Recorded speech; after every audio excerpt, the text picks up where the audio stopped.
Welcome to the 7th chapter, and this one is a chapter that deserves its own chapter. It's on the bishop sacrifice, the classic bishop sacrifice, which I'm sure most of you are aware of.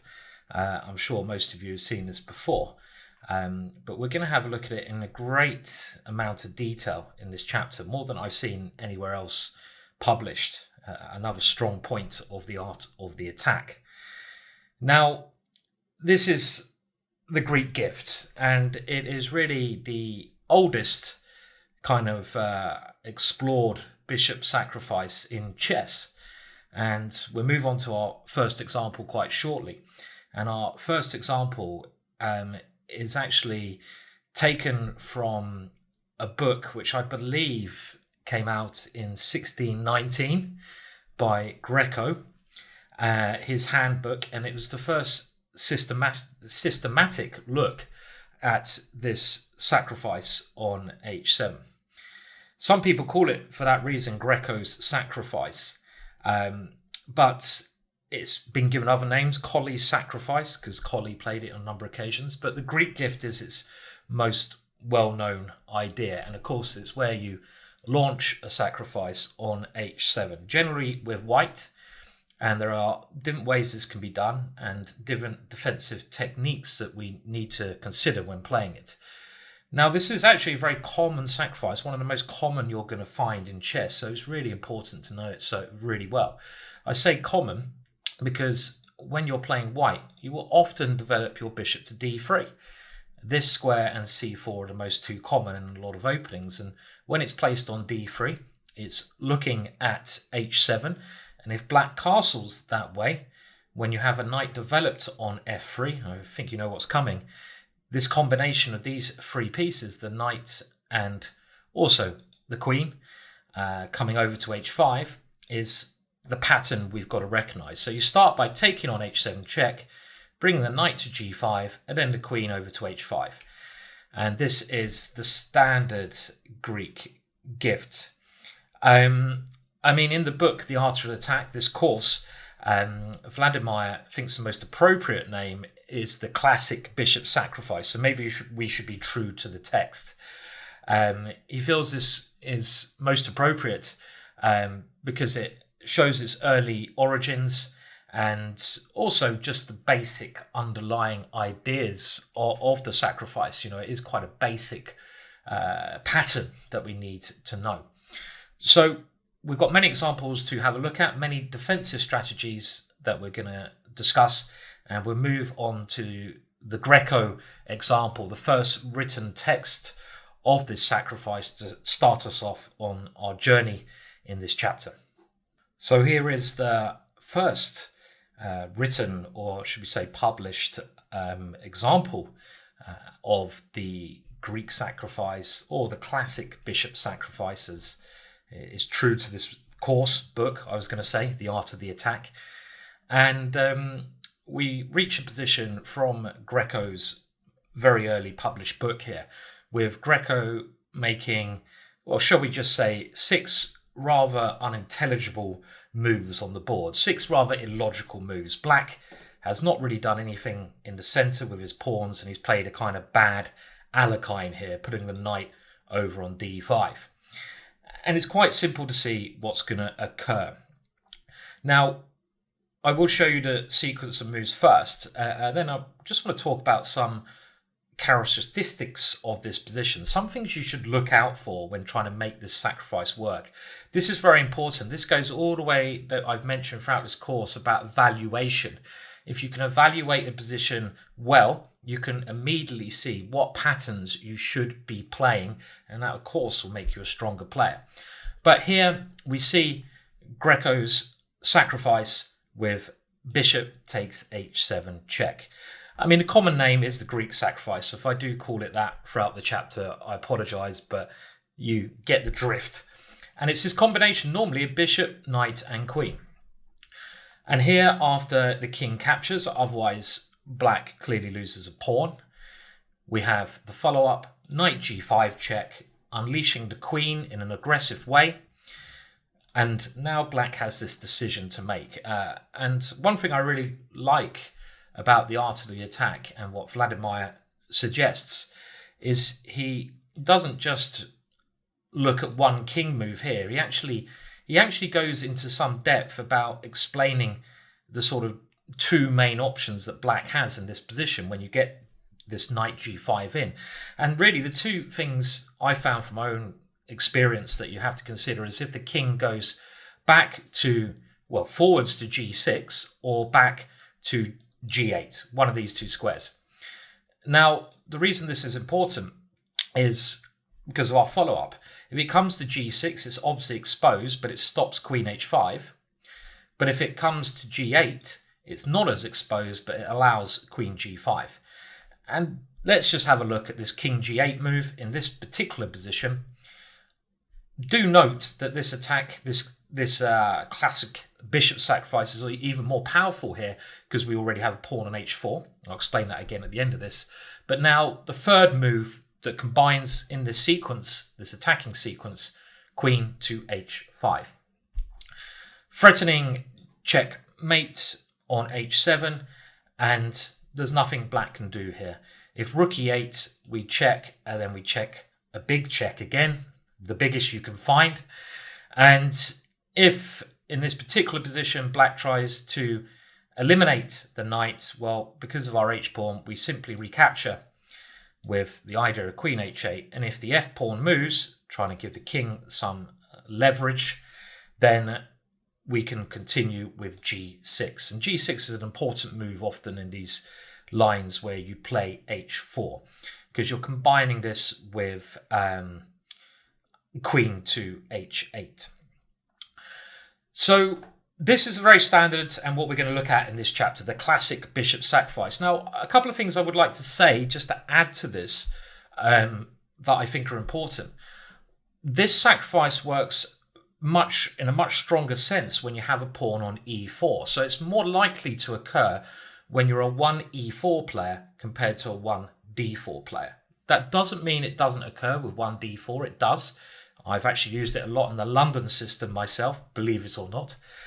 But the pawn on e5 is a very strong attacking pawn to have. It was Alekhine, ex-world champion, who said when you have a pawn on e5 with white, you should really base your play around attacking your enemy's king if it's castle kingside, because this pawn takes away some potential defensive squares, mainly f6 for your opponent's knight, and it also cramps him, and it just gives you this nice hold in the center. So when you have a pawn on e5, generally a kingside attack is stronger.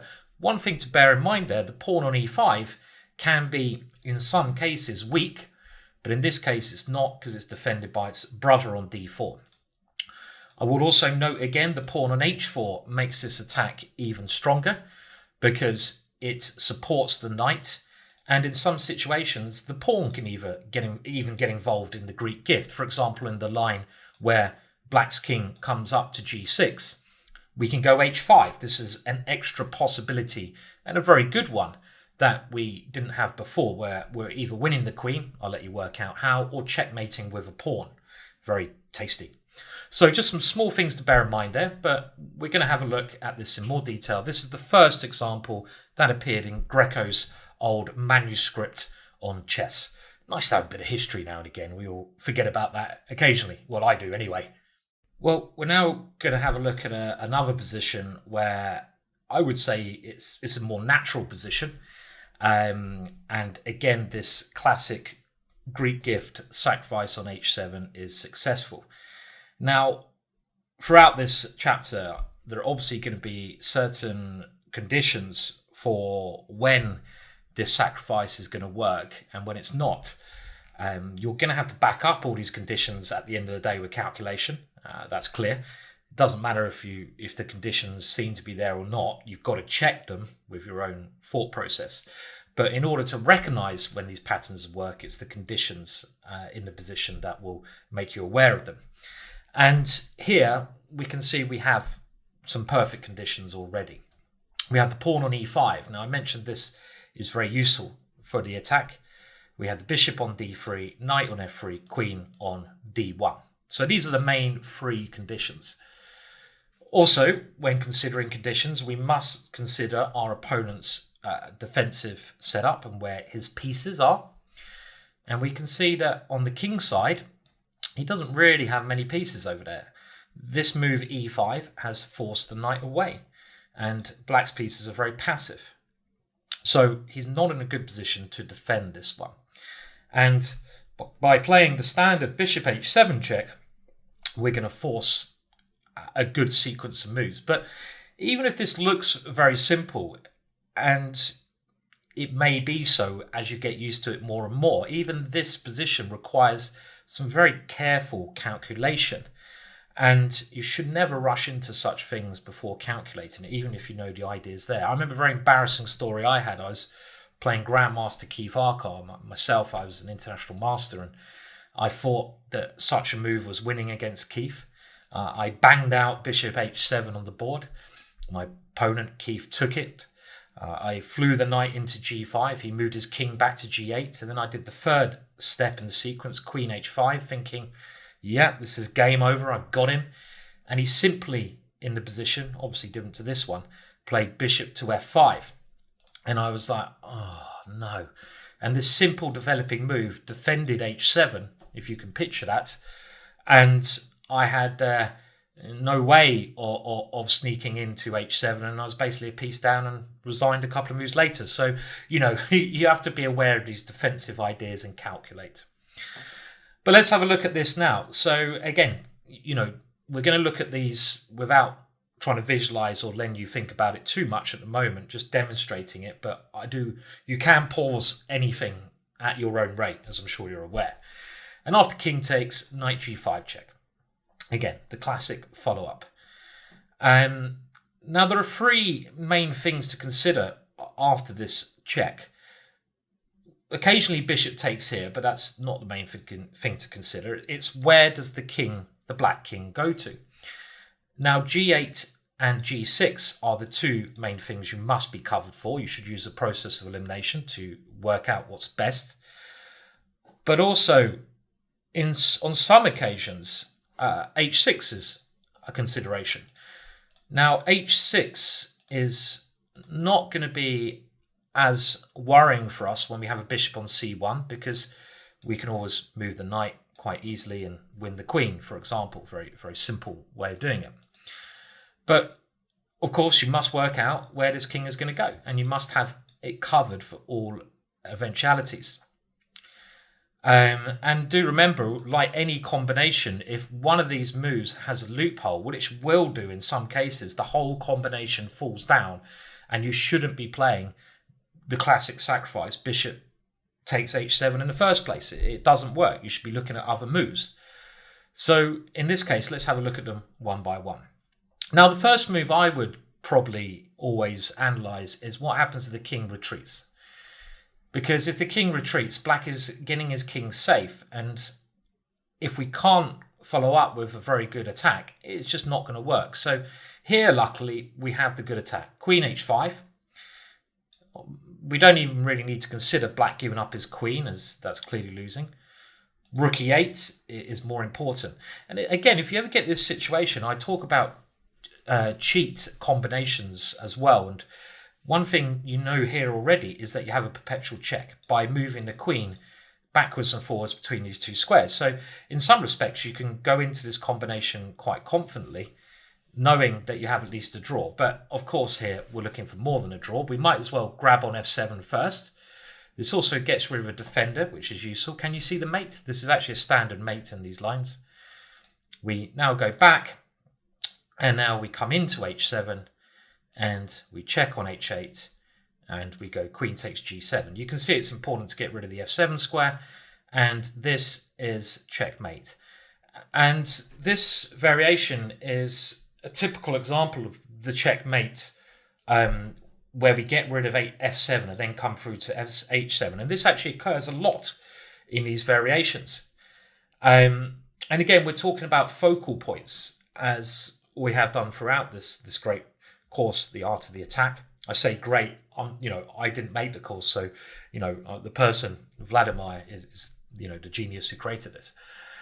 And the focal points here were f7, h7. So there were more than one, and eventually even g7 came through. So that is the standard way of doing it. But now let's have a look at what happens if the king goes any other way. So h6 we looked at. So this is quite a standard way to know what we're doing. So what about, we can't go to h8. So really the only other thing you have to consider is king to g6. And this is normally the second move you should really analyze in some depth. Now, when this occurs, what are the first moves you should be looking at? Well, generally the forcing moves. So I would be looking at queen d3 and queen g4. These two moves would come first into my calculation before I play bishop h7, because I'm bringing my big boy, the queen, into the attack. I would also be looking at h4, as we've seen. That can be very useful with the idea of just playing h5. And if that cannot be stopped, it is really, really strong, and it's going to force a win. If you can imagine in this position, we could play h5 in one move. Well, we'd be cheating, but it would win immediately. So in this situation, in actual fact, h4 works incredibly well, as I'm going to show you. Now, the other moves, like queen g4, is tempting.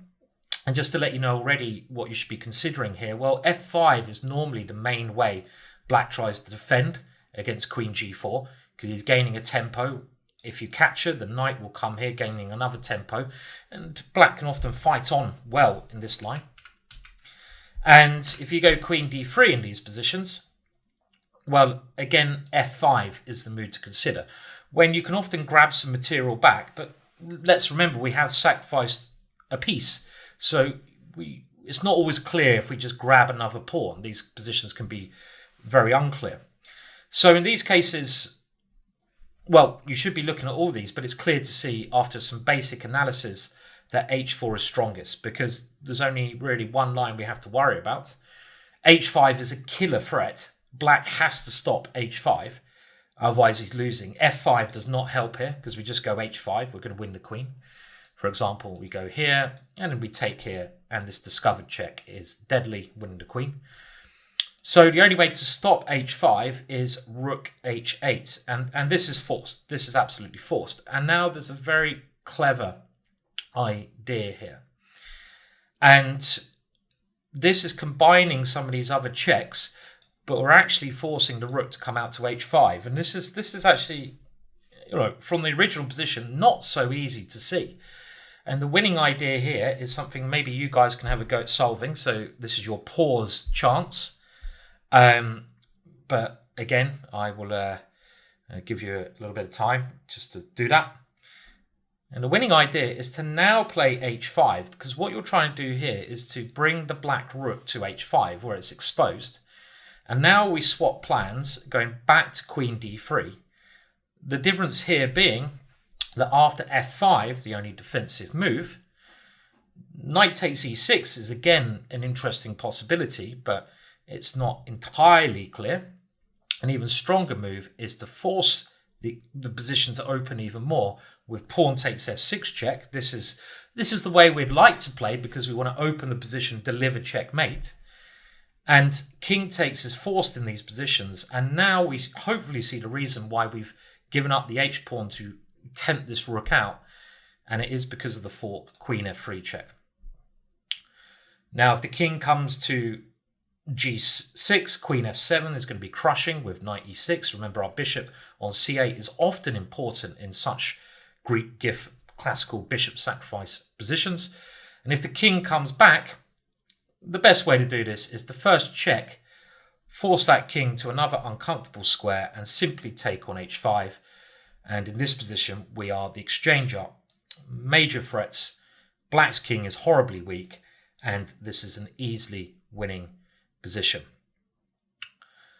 So these are the basics of the Greek gift, and how we're going to continue now in this Art of the Attack course. We're going to have a look First of all, different elements where this, I've already discussed these, so we don't need to maybe go into too much detail, but different elements where this attack works, but also different examples of this attack and different examples not just of our plan, but when we're playing chess, it's a game of two halves, and we need to consider different examples of how our opponent is going to defend. So we're going to look at the king going to g6 and to g8. And again, the whole thing with chessball is repetition, and repeating examples is a great way for you to get them more firmly fixed in your mind's eye, so you never forget about them in your own games. And that's what we're going to try to do now. So now we need to move on to the necessary conditions for the classic bishop sacrifice on h7, or the modern terminology, or even the older terminology, the Greek gift sacrifice. So here I'm going to use the words of Vladimir Vukovich from his book. I'll let him do a bit of explaining. I'll take a back seat and just repeat his words. White must firstly have a queen, bishop and knight. So this is quite clear that you need a queen here, a bishop on d3 and a knight on f3. So these three squares are the squares where your pieces will need to be placed, knight, bishop and queen, in order to do this operation. So the whole classic bishop sacrifice is to first unleash the bishop, then the knight, and then the queen. So that's the order in which they move in. So I'm digressing a bit from his own words here. The light square bishop must be able to reach h7, as we pointed out, in order to force the tempo of the attack, though it's not essential that it should put black in check or take the pawn when doing so. The knight should be within safe and easy reach of the g5 square and the queen of the h5 square. So these three squares are where your knights, bishop and queen are moving into. In some cases, it's enough for it to be able to get some other square on the h-file. As far as black's position is concerned, there should be two pawns standing intact on f7 and g7. So these two squares, in order for us to launch a successful attack on the position. The h-pawn should be on h7. This is more effective because we're going to take a pawn as we go, but it's not necessary. It can be elsewhere, or it can even in some cases be an empty square. Black's queen should be on d8 and his rook on f8. Now this is often important. Again, these are the basic rules. It's useful having a rook on f8 because when we launch our attack on the h7 square, black's king, if it comes back to g8, is going to be stuck by the king on f8. It has obstruction technique on that square. What is more important is that the black knight should not be able to reach a f6, and I would like to add from my own experience that a black bishop reaching f5 in some cases should also be watched out for after you've played the final move, queen h5. If black can ever play knight f6 or bishop f5 in some position, it can instantly stop your attack because both of these moves defend the h7 square. These are the basic conditions which need to be taken into account. In the examples which follow, we shall examine to what extent each of these conditions is fulfilled. The positions are chosen in such a way as to show which is the critical continuation in each example. The one that is in doubt because of certain condition is apparently unfulfilled. So, time to move on to those examples. And I'm sure you've seen this Greek gift before, but Vladimir really goes into depth into covering it, which is, I think, the most, you're ever going to get understanding this sacrifice, and you will know it extremely well by the end of these videos.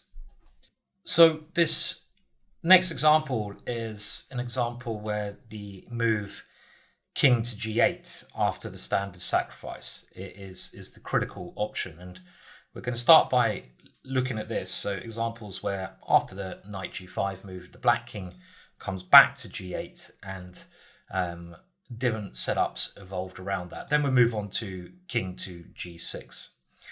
Now, again, I mentioned before we should really be thinking about necessary conditions, as again was stated in the Art of the Attack original book by Vladimir. when this sacrifice is going to be working, more likely to work anyway, and not to work. And one thing I've mentioned, and I won't repeat myself too much here, is that having a pawn on e5 does really help, mainly because it controls f6. And you have to be very careful when you do this sacrifice that black can't easily defend h7. And here we should be able to note that we don't have all the necessary conditions to make it completely successful, because we don't have a pawn there, meaning the knight can come to f6, meaning extra calculation on our behalf is needed. But we also have a lot of good things to do with this sacrifice. The bishop, not really at the moment any defenders for the black king. The knight ready to roll, the queen, a useful rook that can come in, active bishop. So we should definitely calculate bishop takes h7. And again, throughout this course, I'm really looking at you finding and being prepared to play the most aggressive moves. Now, in actual fact, now that you can run computers on positions, which Chessable have done in great detail with this course, updating it to the modern era. It's actually shown that knight g5 in this position is even stronger. In actual fact, the point is to target this immediately, bring the queen out, and to play it a little bit more subtly. And very nice tactic that I've seen in these positions, or technique should I say, is that after knight g5, knight to f6, the bishop slides into e5. This is another pattern well worth remembering. When your opponent has a knight on f6, often your bishop can come to eliminate that one. But okay, that's another way that modern technology has shown us it works. But to be honest, if I could see that bishop h7, and if I could calculate that this move would give me an advantage, I wouldn't look for any other options. I want to do it in a forcing manner. I want to do it in a way where I'm in charge of the game. And by a forcing move, a check and a capture, I'm doing that. And if I calculate this does give me an advantage, I probably wouldn't even look for other options. I mean, I know there's that saying that you should always look for a better option, but that's not always practical in a game sense. If you see a good option, your time's ticking. Sometimes it's best just to play it. So now after king takes knight g5, the main option here we're looking at is king g8. But of course, we must look at the other moves quickly. Now, king to h6 obviously fails to the knight check again. King to g6 in this position is not going to work so well. And again, these are other conditions you should watch out for. One of the advantages in this case, not having a pawn on e5, but a rook on e1, is our pressure, as we've seen throughout the start of this course, on the e file.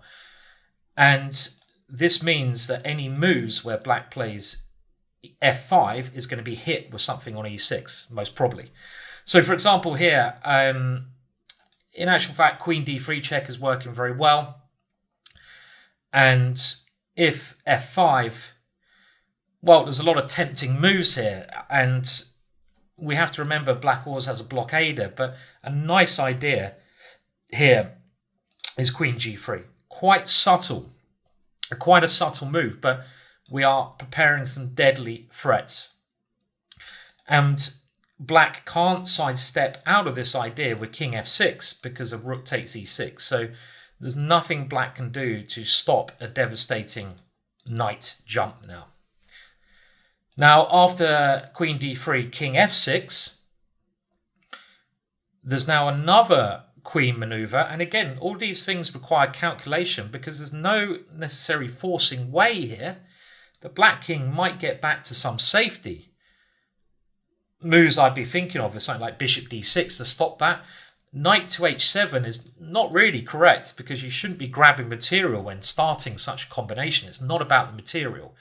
You know, you should be trying to checkmate the king. Much better than grabbing material. Get the game over with, hit the bar. And here, it's more important to create a threat. And queen h3 is a very nice way of doing this. You create the deadly threat of rook takes e6, followed by queen takes checkmate. Black has to defend that pawn, and knight b8 seems to be the only logical way to do that, unleashing the bishop.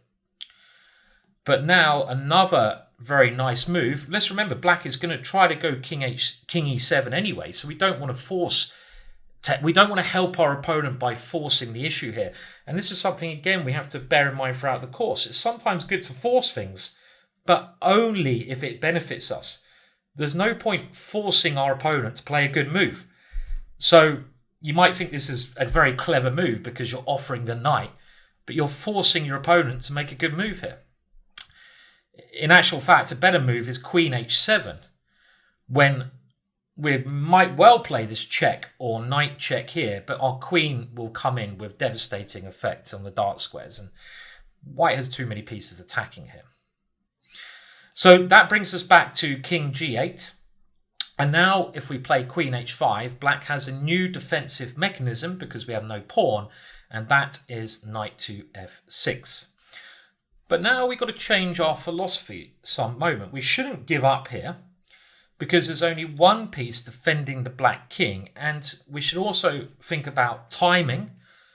Are we under pressure to do something immediate because black is threatening with us with some big defensive move? Well, not really, because black doesn't really have many active moves here. His knight's got to stay on f6.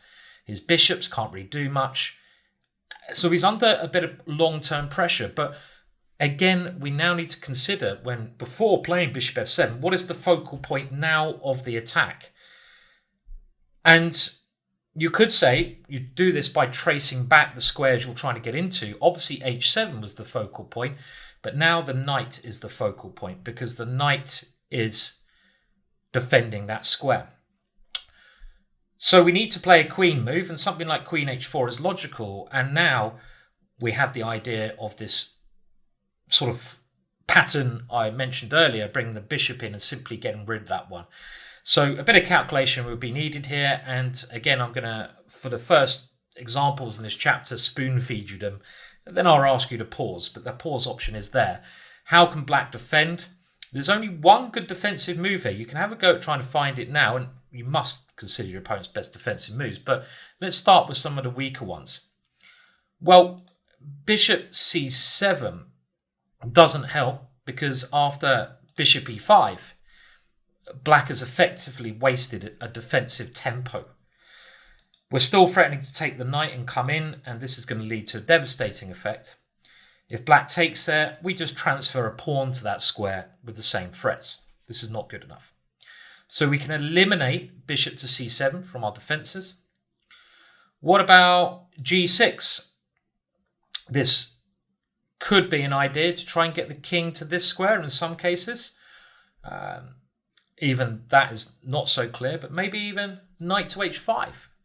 And when your opponent plays move, always try to figure out the meaning behind their move. And here, actually, knight h5 is a little bit tricky.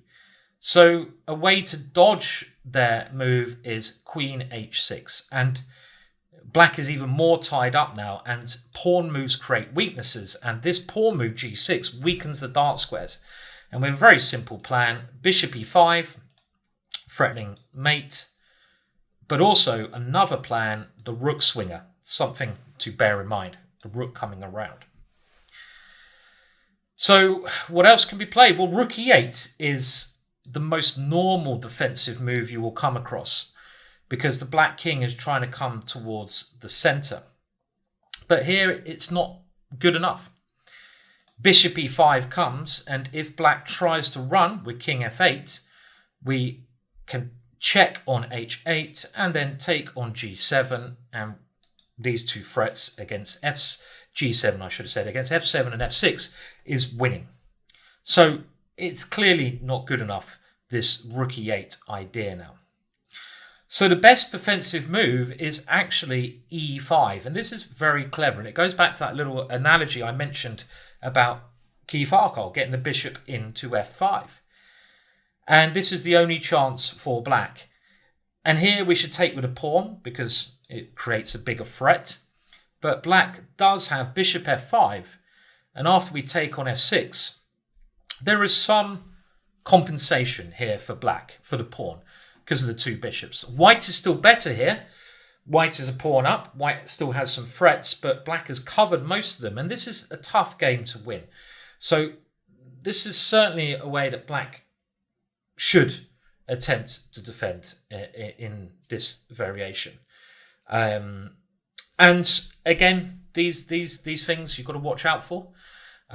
We saw in this example the knight being a defender, but in actual fact, because black doesn't necessarily have a great follow-up after queen h4, it's still certainly worth going into this sacrifice because we're going to win a pawn. If you are going to play this, you have to evaluate all these lines, and this e5 move is a very hard move to find, but it's the only way for black to stop immediate disaster. And another good thing about this bishop h7 line I just showed, not everyone's going to find the e5 here. So even though black does have a defense, which is still better for white, meaning we can play it, we don't ever gamble. Well, we do gamble very occasionally in chess, but you shouldn't play to gamble in chess. It's not really a gambling game. You can gamble with some openings, but if you're ever going into a tactic and you know your opponent can defend, but you're gambling, that is just the wrong way to play. You need to play it's a pure game. You can't gamble. But this is not really a gamble because we're still better if black finds the defense, but that's only if black finds the defense. And that goes back to this whole philosophy of if you keep pressurizing your opponent, he's much more likely to go wrong. So considering conditions where our sacrifice, the classical bishop Greek gift sacrifice, is going to work or not, as well as thinking of our own pieces, of course it's important to think of our opponents. And in this next position, if we look at our opponent's defensive resources, he has an extra option here because there's no pawn on e6 and this bishop on c8 has access to f5. So f5, bishop f5 is a move that is maybe going to stop our Greek gifts and something we should consider. I told you I've fallen for this before, not looking at my opponent's defensive play enough. This is the only move we have to concern about because we have this pawn on e5 now. We have the rook maybe swinging around, but another thing to bear in mind here is that white has an added possibility, and this is something else I want to bring in with this course in the art of the attack and the Greek gift. Stage 1, bishop h7. Stage 2, knight g5. But what's the third stage? Normally queen h5, but you can do things in other ways sometimes. And in this particular case, the queen can actually still make the Greek gift successful by coming to e4.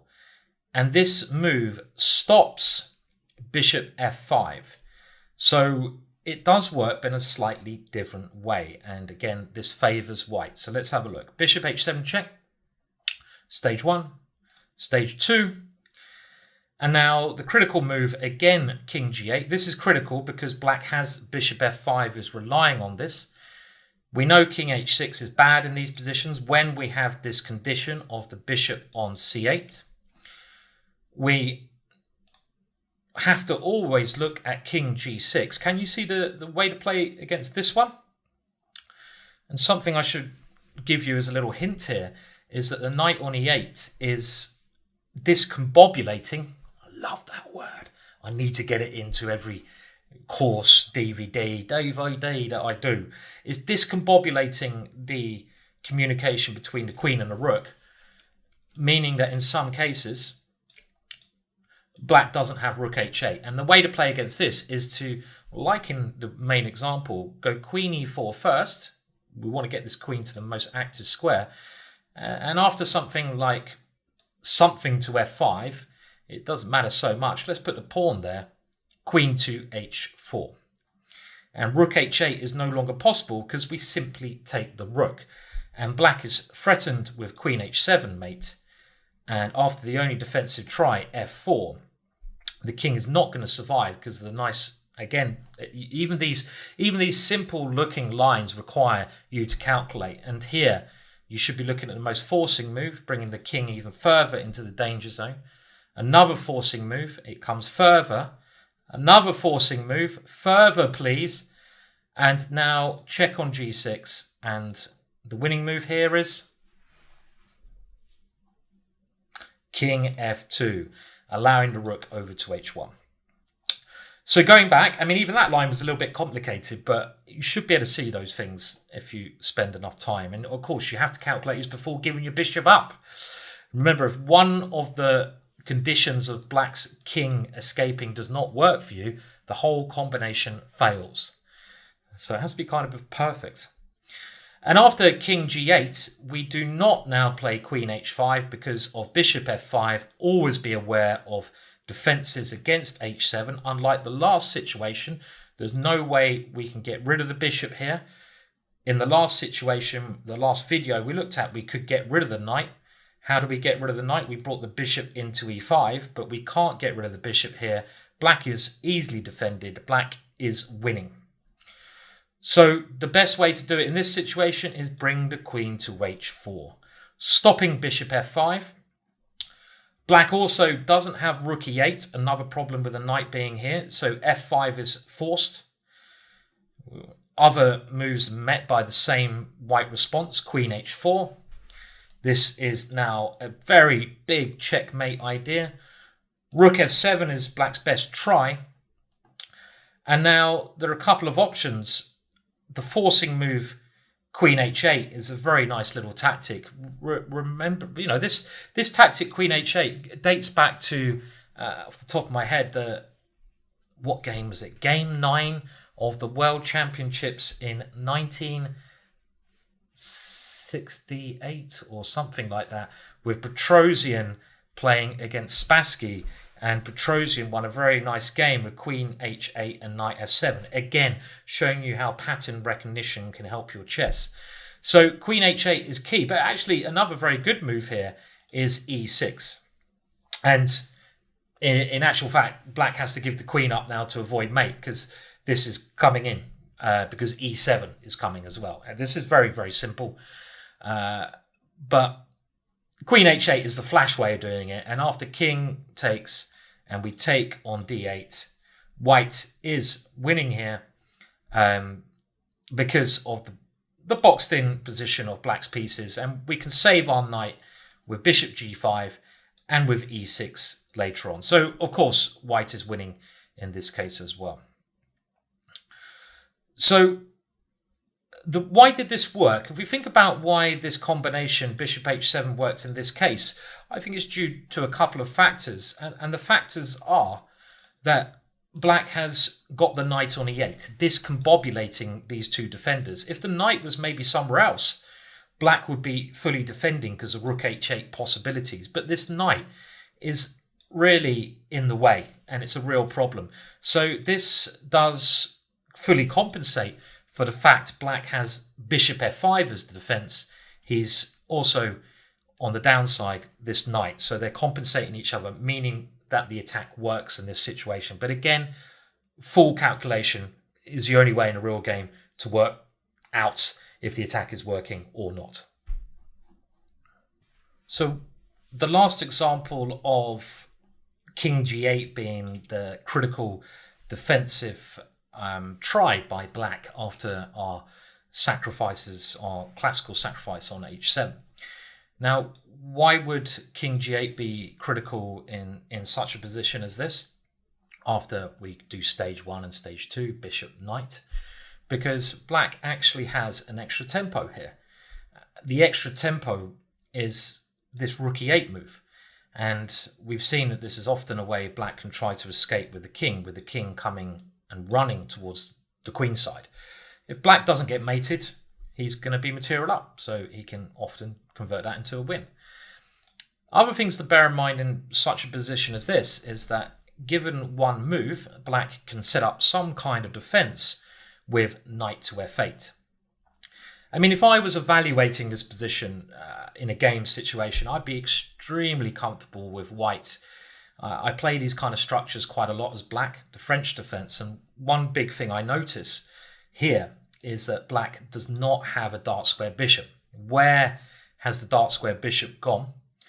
White has a dark square bishop. And I know from having a lifetime of French defensing that having a dark square bishop is very important to defend the king side and squares.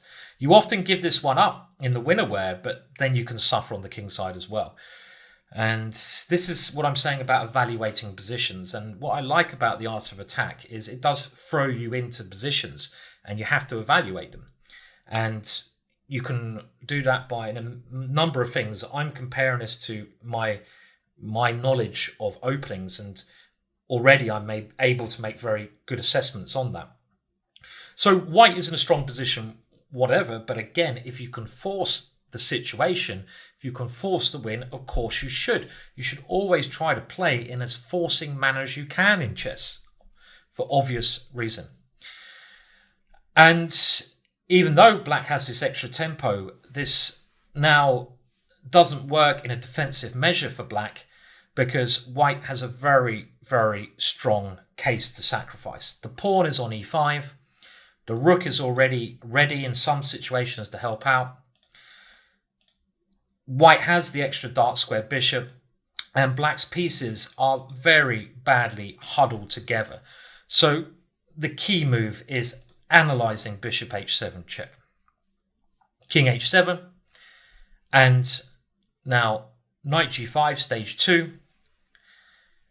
Again, it should be clear to see that this move, king g6, is not working so well. We've discussed in a very similar situations why. And in actual fact, it's because, can you remember the move that was the strongest? You have three main options here: d3, g4, or h4. But which of those have we already looked at? I don't think there's any reason to change here. Well, h4. And the idea is to distract the rook to h5. And when you've done this, now go check. After the forced f5, take en passant check. And then, because the rook is here, queen f3 check. And we get this winning structure we've already looked at. So king g8 is forced. The king has to come back. And now we should go to h5. We don't have to worry about bishop f5 here, so of course this is the right way forwards. And there's not really any way black can defend in such a position. I mean, knight to f8 is a new defensive move we will now look at, but hopefully you can work out the rather standard win here. Other options do not help in this situation. The king can't run yet because the queen f7 mate. And if queen e7, we simply have check mate. If f6 as a way to try and defend, well, we could do our standard move. Now the f pawn is gone. There's a couple of ways of doing this, but actually queen coming in with the forcing checks is my preferred manner here. And if we go back to the game after queen h5, knight to f8, did you see the win here? It's involving a technique I mention quite regularly, and it's when you're attacking, when you're in position as attacking, as you are throughout this course, concentrate on your developed pieces. Here, your knight and queen. Use them as much as you can. So queen f7, king h8. If you can't do anything with them anymore to make progress, look at reinforcements. So these three guys, and see if you can bring them in, if you have time to bring them in, and if they can work your attack. And of course, rook e3, swing into h3 is the way to finish this game off. Black has no defense here. So those three examples I've just shown you are a small selection of cases when this attack works very well. They each have slightly subtle differences, and obviously in a real game situation there are going to be differences. You're not going to get these same positions. You have to work out if the conditions are working for you. You have to try to work out what the differences may be, backing this all up with calculation. Now, it's funny that a very small thing can make a very big difference, and these positions are very sensitive to small things. You can't just guess and play these things. You have to back them up. And if you think of the last three positions, if white actually had a pawn on h4 in any of those positions, in the starting position, so let's have a quick look. If white had a pawn here, or in the last example, a pawn on h4 here, or in even the first example, well, a pawn on h4, and that would be in this position, then none of these Greek gifts would actually work. In actual fact, having a pawn on h4 in those situations is detrimental to white's position. Maybe this one is one case where it may be okay, but the other two definitely not, because you can remember we used the maneuver of the queen taking the h4 square, especially in this position where the bishop was coming to f5. We needed the h4 square for our queen to swing around to. So chess is an immensely complicated game. We may have the patterns right in our mind, but each case is independent. Each case you're going to have to analyze yourself. You're getting clues here of when they're going to work or not, but little differences make a lot of difference. Is that actually an oxymoron, or am I just a moron? I'm not sure. I'll leave that for you guys to judge. But you kind of get what I'm saying. You have to independently evaluate all of these. Now on to situations where black may have chances to defend, with the king bravely stepping out into the front line with king to g6. So still on the classical bishop sacrifice, and we're now going to look at when king g6 is the critical variation that we need to analyze, because in these positions king g8 is easier for us to work out that white has a successful idea against such a move. So this is the first example, and yet again we can see that the conditions are met for our sacrifice to be very tempting. Don't play it until you calculated it, of course, and you can do that now with pretty much all the videos in this course. You can always just pause, look at the board, and work out the lines in your mind. I do recommend you do that. Visualization is key. If you're trying to, really improve, try to do it yourself before I give the answers away. But here we have the pawn on e5, condition 1, bishop, knight, queen, condition 2. And now we should look at black structure and why it might work, because of some things that black may have done wrong. Well, black has, again, no pieces generally around his king. This rook is close to his king, so he might not be able to run away. The knight has ideas and maybe helping defend, but not in a great manner. Black has lost his dark square bishop, which can sometimes control g5 on e7. So we should certainly consider bishop h7 here. And after king takes knight g5, we come to our normal situation of deciding where the black king goes. Now, in actual fact, if king g8, I hope you can work out the correct way to play here. The first move being obvious. Again, do pause if you need to. But this is winning for white, and you can do this through a forcing sequence. It's also clear to see that white has at least a draw very immediately, but you can actually force a win in a little bit less work than that. And what I mean by that is, let's bring the queen over. There's only one way to stop this check, rook e8, and you just have to, do some minor calculation here. When I say checkmating, either that or winning the queen. Now, this is one situation where actually taking on f7 is not maybe the easiest, because if you do this one, well, let's say we go back with a check and now come in here and come check here. Black has this knight on e7, and this is a different, remember we were talking about those different details, the fine details. This is the different detail than what we've analysed before. And after knight g8, there's not even necessarily an obvious way we can continue the attack here. One thing we should always consider in such positions when the king goes onto the h-file and is stuck there is the rook swinger, but we don't have our rook on e1, and rook on fe1 is still okay. And the rook is still going to make its assault around now. There's not much black can do about this. For example, if knight f5, we can actually go queen g6, and there's a very nice idea here. If king g8, we can play rook e3. And this is a very nice little tactical sequence. And note here, what we're trying to do is distract the knight away from g7. So if it does take the rook, we now go back to a pattern we've seen before. Check, check, mate. So again, these lines, I mean, this queen takes f7 does work, but it's actually in even a simpler way here. And the simpler way is to not give black that f7 square for the king. We saw with the knight h7 check, the king was able to come to f7. So again, there are going to be subtle changes. This time, queen h7, queen h8, knight g8, knight h7 is even stronger because there's now no king f7. And after king e7, bishop g5. This is the simplest way to win, either winning the queen or checkmating on g7.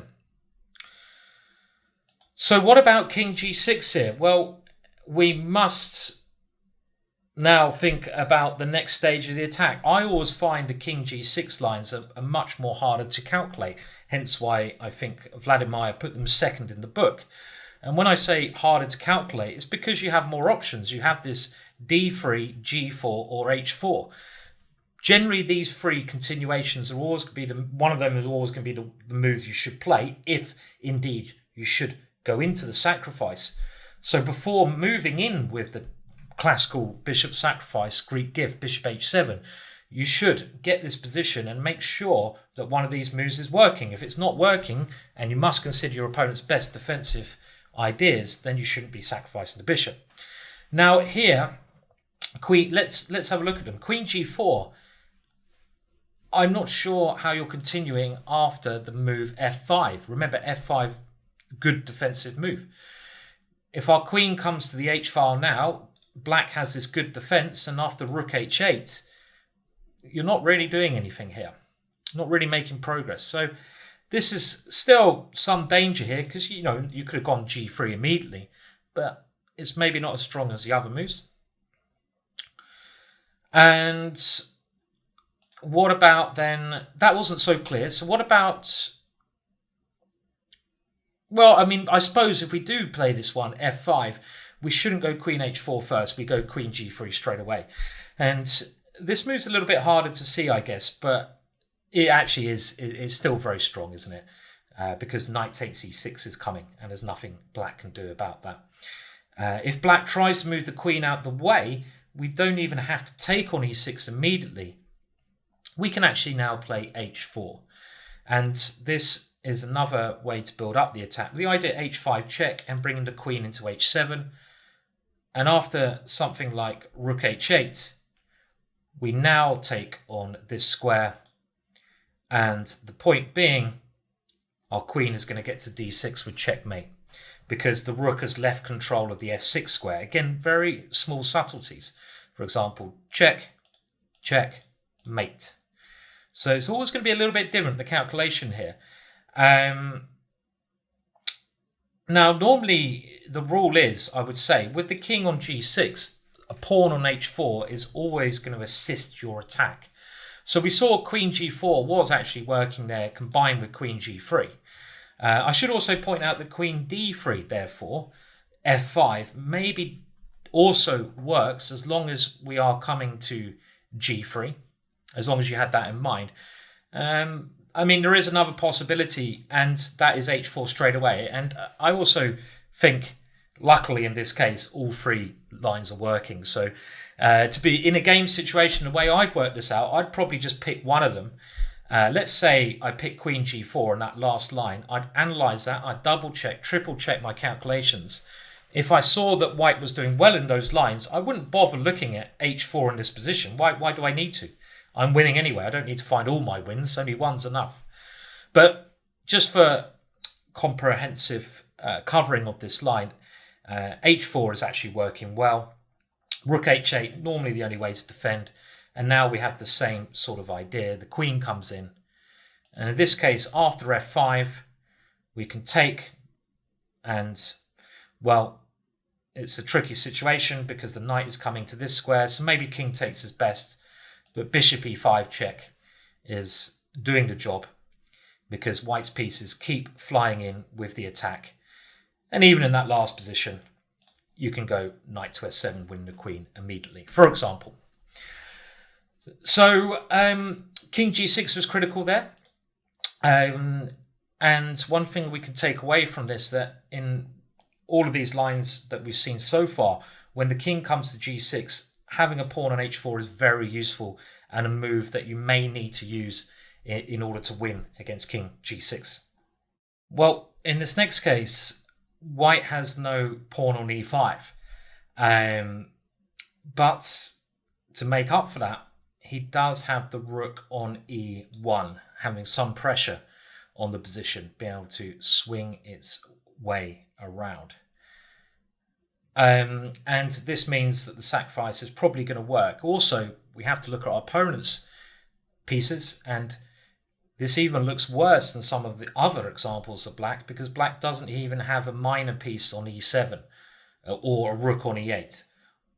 Nearly all of black's pieces are over on this side of the board, meaning in order to defend, he's really going to struggle here. There's not any knight f6 ways of playing or anything like that. So we start with bishop takes h7, and here it's pretty easy to see how to win after king g8. And if you don't know how, then please do have a look and work this out now. Remember, when we have a rook on e1, the winning strategy does become, in my eyes, a lot stronger, a lot easier to see when we trap the king on the h-file. So we just go queen h5. The rook has to try and move away, given the queen is hopeless. And the easiest thing to do in these positions is to check. And because our rook is here, swing it around in most situations. And in this situation, if e5, trying to stop that, well, we can even use the rook on the f-file. So we can go check here. And even something like rook here is going to be winning with queen h7 coming along. So that rook swinger has a bit of a different use there. So the best defense here is king g6. Now, in this situation, there is no piece on e7. We have discussed that. And that gives black another possibility. This is why this is the best defense. The king can hopefully, for black, try to run around using that square. So h4 is a move you could try, but is it really the critical move here? Well, not really, because you've got to notice again the subtle differences. And after something like king f8 or some other move, because against h5 your king is coming this anyway, the whole point of h4 is not really gelling here. So generally, it's useful to have the pawn there, but in cases where the king's going to run anyway, it's not the be-all and end-all. So we should be thinking of either our queen d3 moves or our queen g4 ideas here. Now, in this case, which one would you go for and why? Have a think about it. And I'll give you just 30 seconds to consider. Well, I don't like queen d3 so much because, again, you're encouraging your opponent to play the move he wants to play. We talked about this before. And our queen is maybe not as actively placed here as it would be over on g4, where it can come into diagonals like this. And after king f6, there's nothing clear cut here. The king is running back and escaping. So queen g4 would be my choice. Yes, it's not a check, it's not a capture, but we know it's the main move in these positions, and the threat is more deadly than the check on d3. The threat is winning the queen with knight takes e6 check, and our queen is more actively placed with ideas of coming to the h-file in some situations. And this is now, well, the correct way to play. What can black do? Black can either try running or play f5. Let's say he goes f5. Well, we've seen this idea before. If we can't come to the h-file because of rook h8, which we can't do here, we don't want to do this, we don't want to improve black's situation, we should just subtly come back and keep our threats in the position. Knight e6. Now, if king to e6, there's a very nice move here. You should always be looking for the most aggressive move, especially throughout this course. And the aggressive move here is knight takes e6. And this is winning material now because of bishop g5. You can see how important the rook is playing its part here. In this situation, having that extra piece certainly compensates for having no pawn on e5. So what about king f6 straight away? Well, now we see why the queen should be here. And there's a good move here. Knight to e4 check. Very nice. g5 square is where we want to put our queen or our bishop. For example, if that's taken, that's a cheeky little check. Cheeky check. In a game, you go cheeky checkmate. Cheeky checkmate, boy. You probably shouldn't do that. You might get a smack, but you get the idea. And if the king tries running away, well, in actual fact, you can now use that queen aggressively to start mopping up pawns. And this is really taking advantage of the dart squares. The threat is bishop g5, winning the queen. There's nothing really else that black can do because the knight will be coming in, the bishop will be coming in here anyway. And black has to grab as much material as he can, but after we capture on d8, we can simply take on e4. I would also be tempted just to get another queen here and start pushing that one up the board. Either way, the position is helpless for black. So another slight difference there, but again, we see with calculation and with careful play, this classical bishop sacrifice is working. Well, another situation which is looking very dangerous for black here, and this is one I would now suggest that you try to work out yourself and then you compare your calculations with what I'm going to go through. So this is a good chance to pause now and make sure you've analysed deeply, as deeply as you can, all the possible lines.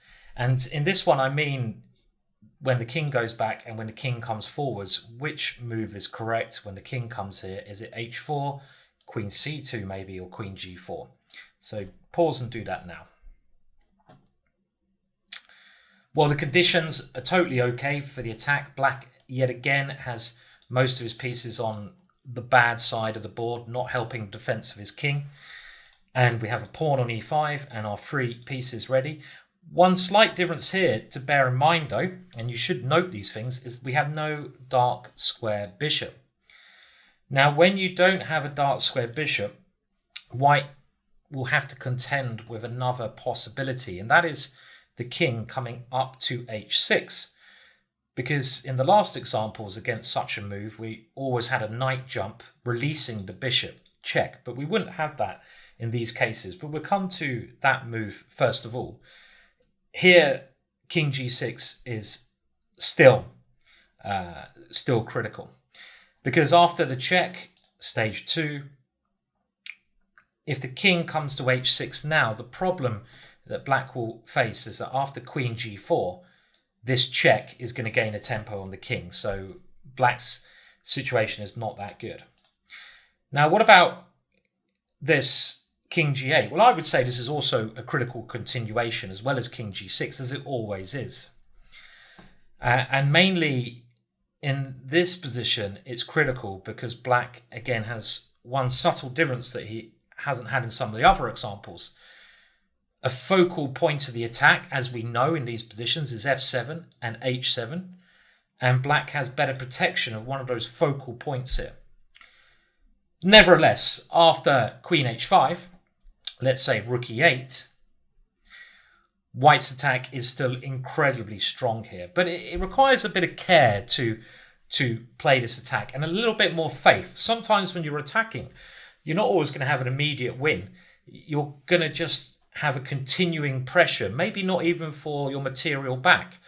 And you've got to go with that with the understanding of, do you have ways to improve your position? And also, what about my opponent's pieces? And here, with black's pieces so badly placed, there's no immediate win because the black king is running around. Another thing we should bear in mind, we don't have queen f7, but there's no need to force this king to move yet. Let's bring another piece in. And knight df3 is actually a very nice way of doing this now. The point here is that after something like knight d8, black try and defend more, knight to h4. And this is bringing another piece into the attack when we do come and eventually take here, knight g6, is going to be massive in the position. I mean, let's say some bad move like bishop d6, because the king will need this square. We can, I think, force the win now by checking here, for example. And after this one, hope I got this right, we come to g7. So this is one very crafty idea, bringing the knight there. Also like to point out that as well as the knight coming to that square, one idea to consider in these positions is simply queening the h-pawn. I mentioned this before, but you can also consider going h4 and at some point just playing an idea, taking here, and just pushing this pawn. Do not forget about that idea. If black is, traffic jammed with pieces on that row, he's not going to be able to stop that plan. So it's another nice idea to bear in mind. What about king g6 though? Well, you've got these options, and in this case, queen g4 works out very well. Really, the main move to consider after this one is f5. Otherwise, your knight jump's going to be good. And with f5 now, what is important? Well, the queen was good there, but it was also bad because of queen h4. And I hope you spotted this idea. This is one key test that I think Vladimir wanted to put when he used this example, that this queen h4 idea we've seen a lot. Do not forget about it. It's only not working when rook h8 is an idea. But you can't play this now because you can simply take on h8, which is winning easily. So the difference in this position is that the queen is not on d8. It's not defending h8. So after queen h4, queen h7 is going to start an awesome attack. For example, knight takes e5 is a desperate way to try to find some squares, but now we're actually even getting some material back with the attack. Knight f3, and here we can even bring in one more piece, rook on a to e1, before we launch the final kill, which can take its form in many ways here, many moves. So again, subtle differences there, but ones you have to think about.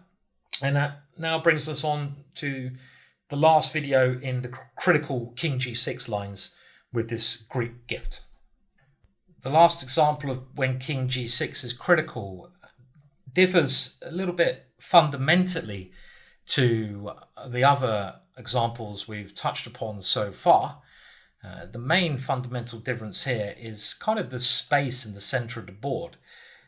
In the other examples, we've seen that the center is locked up, the pawn structure is locked, and both sides lack a bit of freedom there.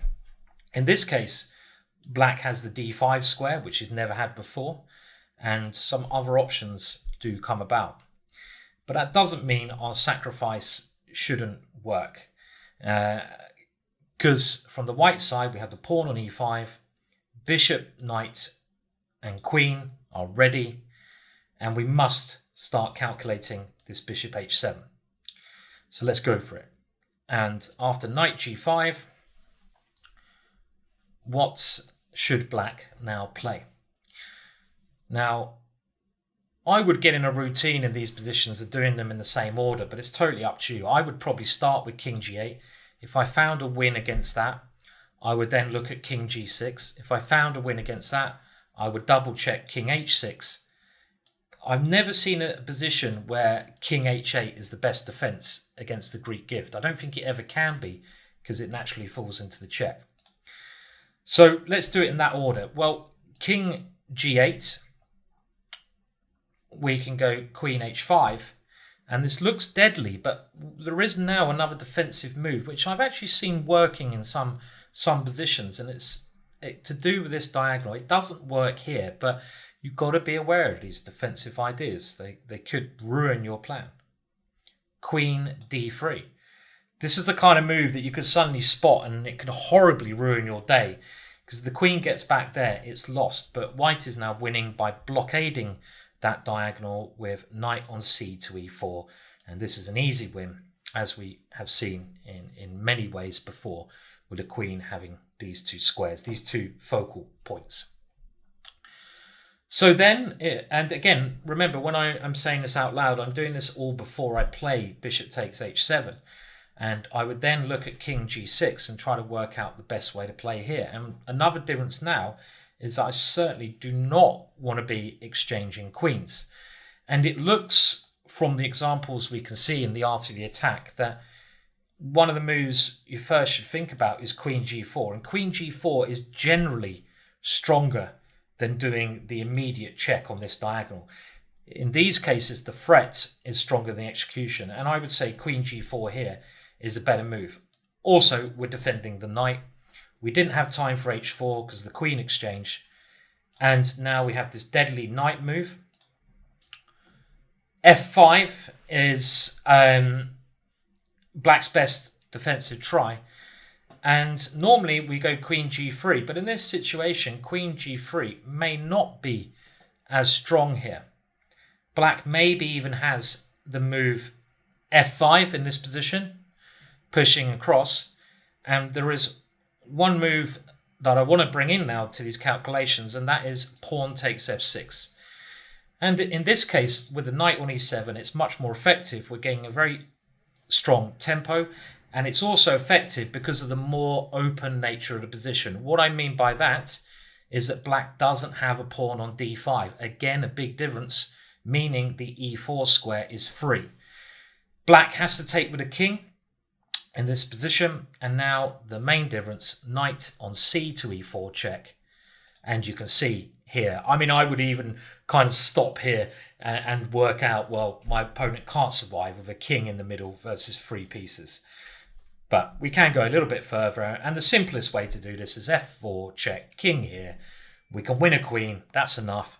But there's also a nice mate with check, check on c1, and then check on c5, and we're mating in very short order with our queen joining in the fun on the next move. So the last thing to consider in this position is what happens if king to h6. And in actual fact, this is not so crazy here because we don't have that dark square bishop, and we're going to move on to this in the next example as well. But in this case, there is a very strong move because of the open nature of the d file. Can you see the killer blow? I mean, again, if you can force it for a check and a capture, then do. And now knight takes f7 is the killer blow because you are discoordinating these 2 pieces and you're going to win the black queen. So pretty simple tactics there, and I hope you're really getting to grips with this idea now. I know there's a lot of reinforcing in this whole course, but that is going to get the idea across to you.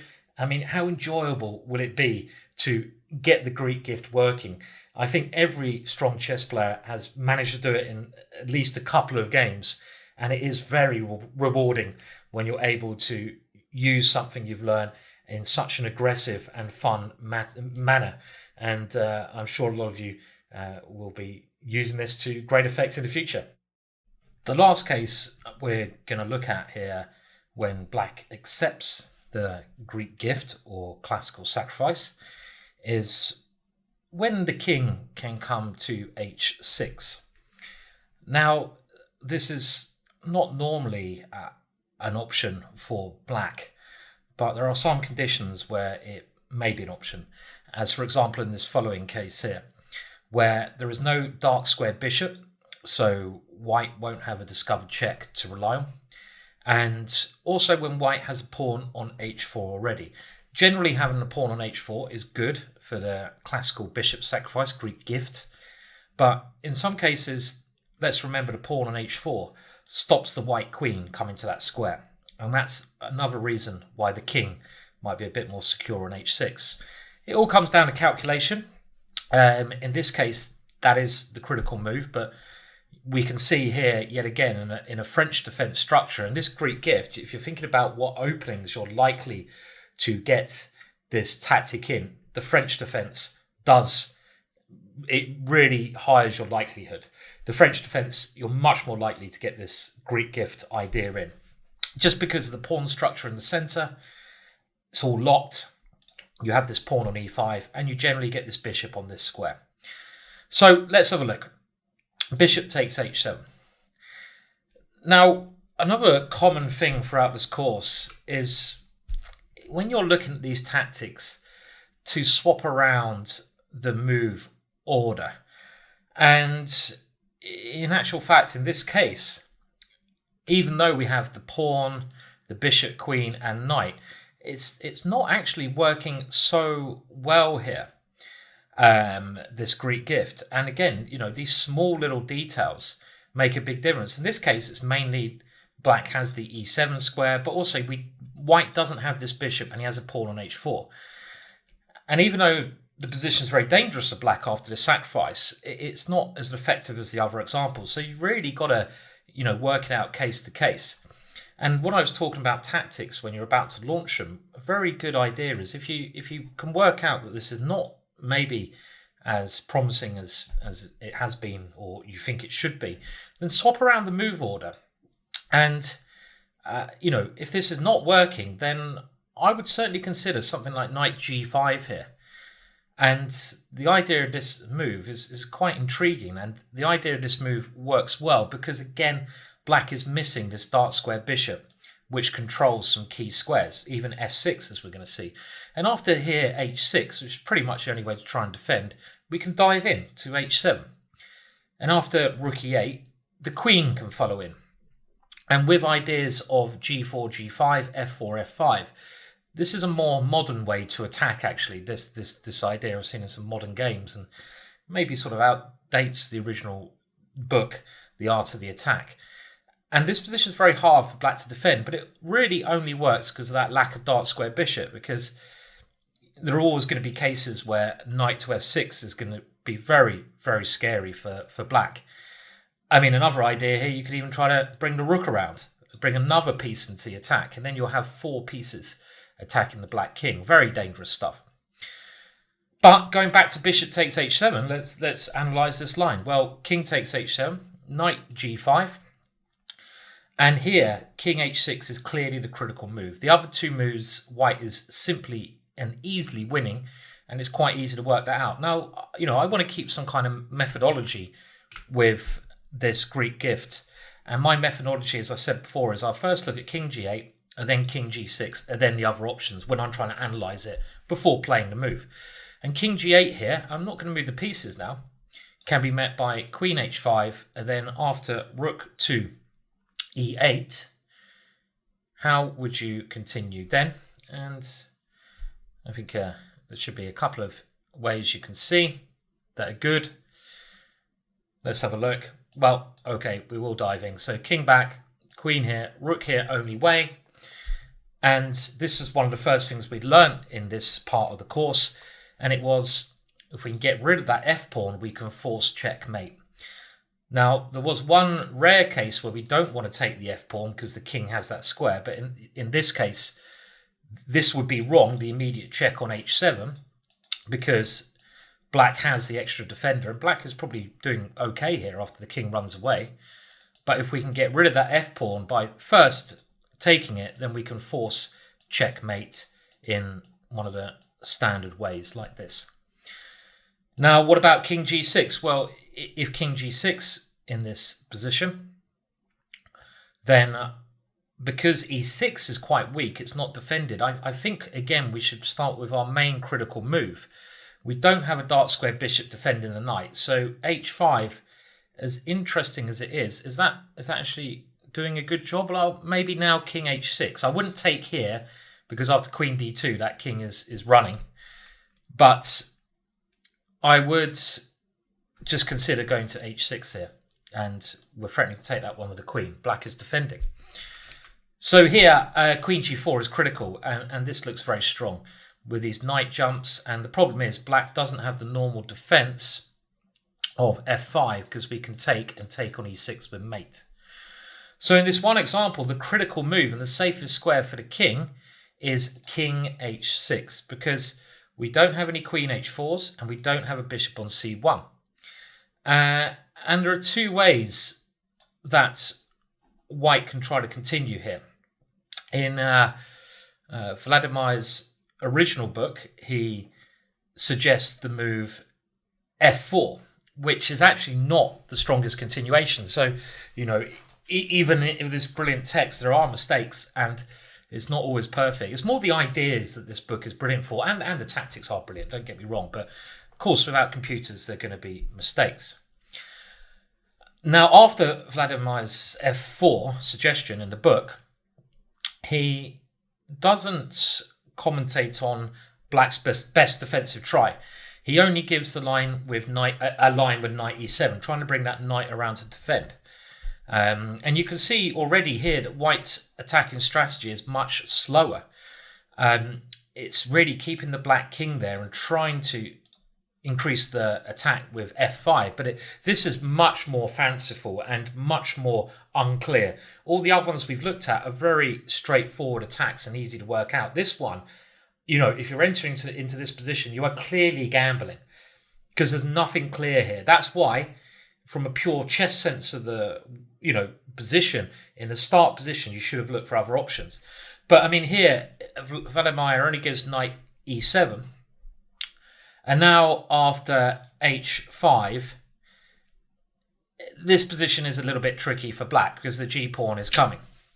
And even though, again, the move given g6 is not the strongest move because it opens up the h-file, the position was already a little bit dodgy for black with the knight on this square. This knight doesn't really make much sense unless you're going to move it here.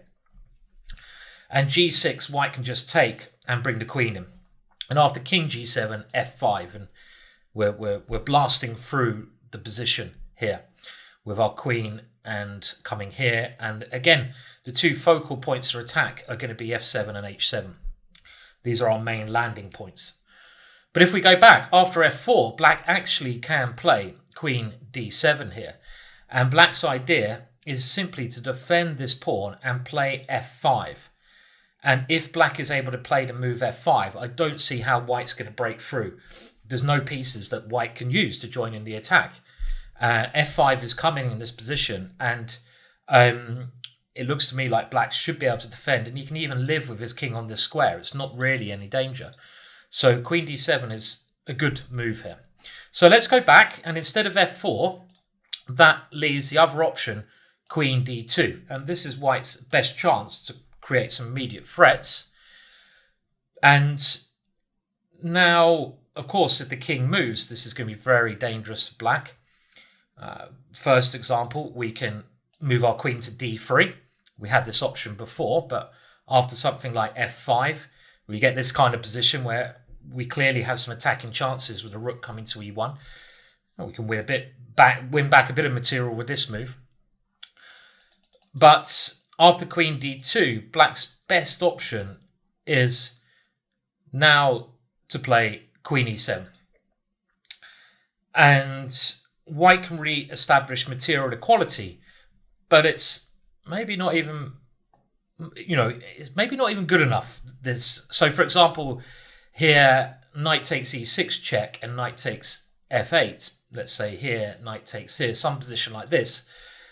And this is hard to assess. This is quite risky for white. I mean, white does have the opportunity to throw his pawns forwards, but black can play f5, blockading the structure. Black has the two minor pieces, which are generally better, and he has some nice squares to them, potentially c4. If he does play f5, the knight has e6, and white's rooks might not be so good here. So it's possible black's even better here. And again, this just shows us the dangers. When we're going for the Greek gift, we have to be very careful. And if we go all the way back to the original position, as tempting as bishop takes h7 is, if you can calculate that it's not working, and here you should see that king h6 is critical because of some of the factors, conditions we talked about, what you should do is swap around your move order in the tactics, meaning that number 2, stage 2, knight g5 is a much better way to start. It's risk-free. You're still going to get a vicious attack. We didn't look at g6, but this is a move I would be very unwilling to play as black because there's some horrible weaknesses here. Even if we play f4 and just go for h5 or g4 next, this is really good. And by swapping around the move order, we can gain a major advantage here. The Greek gift is not quite good enough. So you've got to watch out for those things. It's not always going to work. Warning time for you.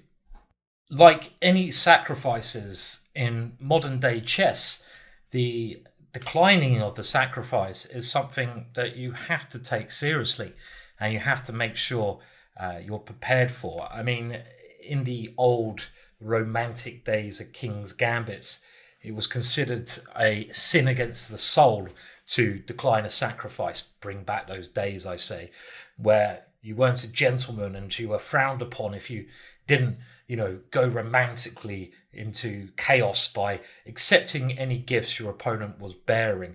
But of course, this is not the sports side of chess. The sports side of chess is if you've got an option between, taking a piece that your opponent's trying to sacrifice and getting checkmated, or declining it and being absolutely fine or better, you should decline the sacrifice. So the declining of the Greek gift is a necessary condition that you must consider when working out if the sacrifice is going to be correct or not. Now, this next example, again, the original work, Art of the Attack, has been a little bit updated by the hard workers at Chessable, because originally, the author of The Art of the Attack, Vladimir, states that in this position, the bishop takes h7 idea is not actually correct, and instead, White should play bishop e2 here, and then try to continue by really making his two bishops work, and by trying to stabilize his knight on this nice central square with an advantage. But obviously, this is game on. The game is not over. Black has a nice d5 square, and anything can occur in such a position here. But let's have a look at bishop takes h7. So the first thing you should be analysing, and again, the way Vladimir really writes the book is excellent, because he lays it all out with, okay, the first thing you've got to, in the critical sense of the way you should be thinking, accepting the sacrifice is obviously critical.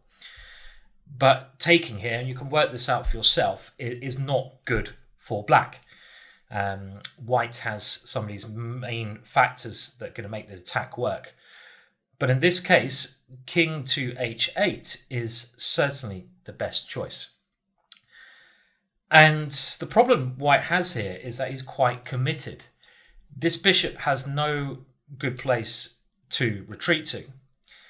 And it's not clear how you're going to stop in this position Black from playing bishop takes f3, getting rid of your second piece, the main attacking piece, and then take the bishop, say queen e2, bishop takes f3. It is certainly an issue in the position where you're losing. It's more than an issue. You're lost. I suppose losing is an issue, yeah? I mean, you could say, it's an issue because you're losing. So you have to really follow up with knight g5. And again, like I said, the author said that this line wasn't very good for White, but modern computer analysis has actually proven that White is okay still in the lines that the author gives. But it's a good demonstration that you still have to be very careful when diving in with the sacrifice. And now Black should obviously get rid of the queen, which is a very scary piece. And here, g6. And this is a standard way of trying to trap your bishop on h7. I mean, there was a similar case, not quite the same, but a similar pattern in a very famous game, Bobby Fischer versus Spassky in Reykjavik in the 70s, the world match of the century, world championships of the century, where Bobby Fischer took a very crazy pawn on a2, and Spassky just played b3, trapping that bishop, and Spassky went on to win. So playing into such a position is incredibly risky. So be aware of your bishop getting trapped.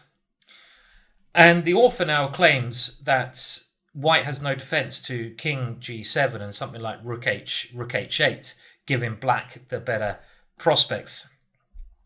Now, Black maybe doesn't have a defense to that, but White maybe doesn't have a defense to these two moves where Black's just going to try to gain the two minor pieces, but he has quite a clever idea. He can go bishop e3, and this is something the author missed, and after king g7, he can play bishop c5, and this is a very nice maneuver. Rook h8, okay, so we haven't stopped the idea. And now taking on c4, and Black cannot allow the white rook to come there, so you have to take with a pawn. But in actual fact, we are going to force our way in, and we can actually bring the rook to that square anyway. And it's clear to see that white has a big advantage. Not quite a winning advantage, but a big advantage in this position. So in actual fact, going back to this, the original text was wrong.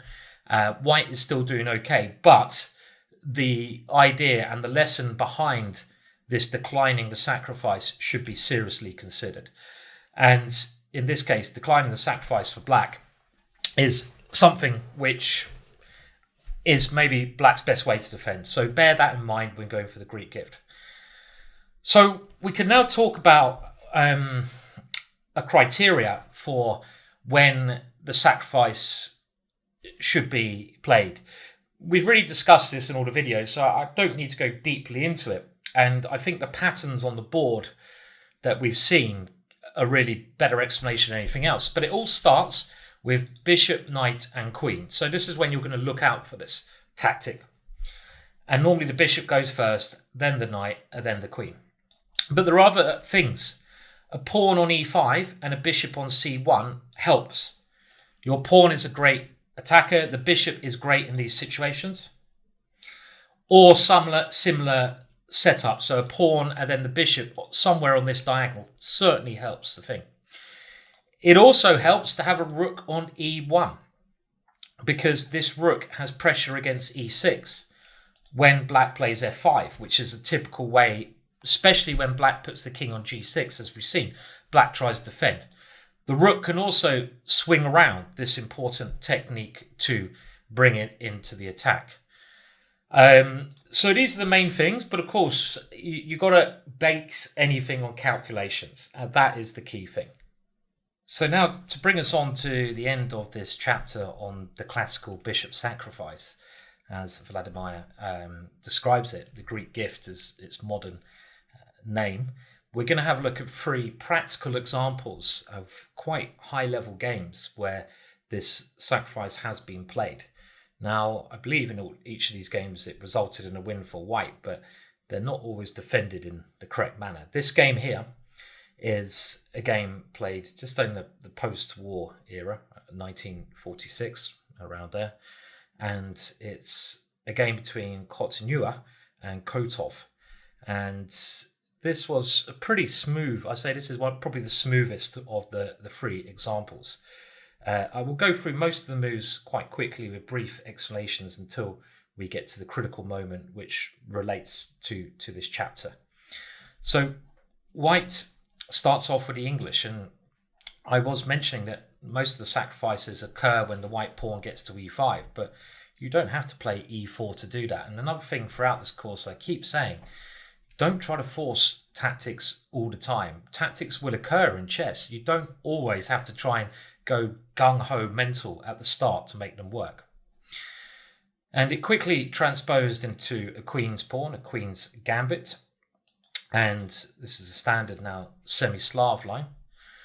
e3, the other main move is bishop g5. Bishop g5 considered a bit more aggressive nowadays. And both sides develop. Black waits until this bishop moves to capture on c4, because then white has lost the tempo and bases a lot of his counterplay around the move b5. Now a6, preparing to play c5 when the b pawn is defended, and white now meets that in a very standard fashion by pushing in the center. And I've played this kind of position many times with white, and I feel that white gets a nice aggressive game and a good attack. c5, e5, pawn takes d4, some mini tactics, and now knight takes b5.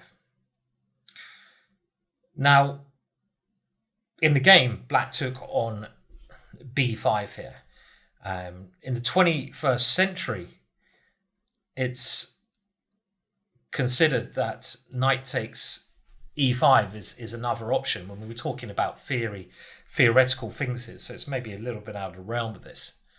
But this is another very interesting move to get rid of that pawn, because that pawn is going to go anyway, but black can force it in a slightly different way. Knight to g4 is not so good, because white gets very good play for his pawn after taking on d4, and then playing bishop e4.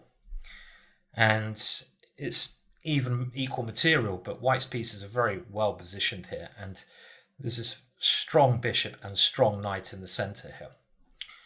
Back to the game. The game continued capturing on f6, and now queen to b6, which is a very dynamic way to play, but black wants to keep hold of his 2 pawns if he can. Now white decides to capture on g7. The other option would have been white to just gambit that pawn and go for maximum development with castles kingside, which looks fairly logical. And after black takes the pawn, something like bishop e7, bishop e4, and now we're going to win the pawn back. But this is probably leads to some equal position with more exchanges occurring. So f takes g7, and now we have white castling, black castling, and this move is not working at the moment.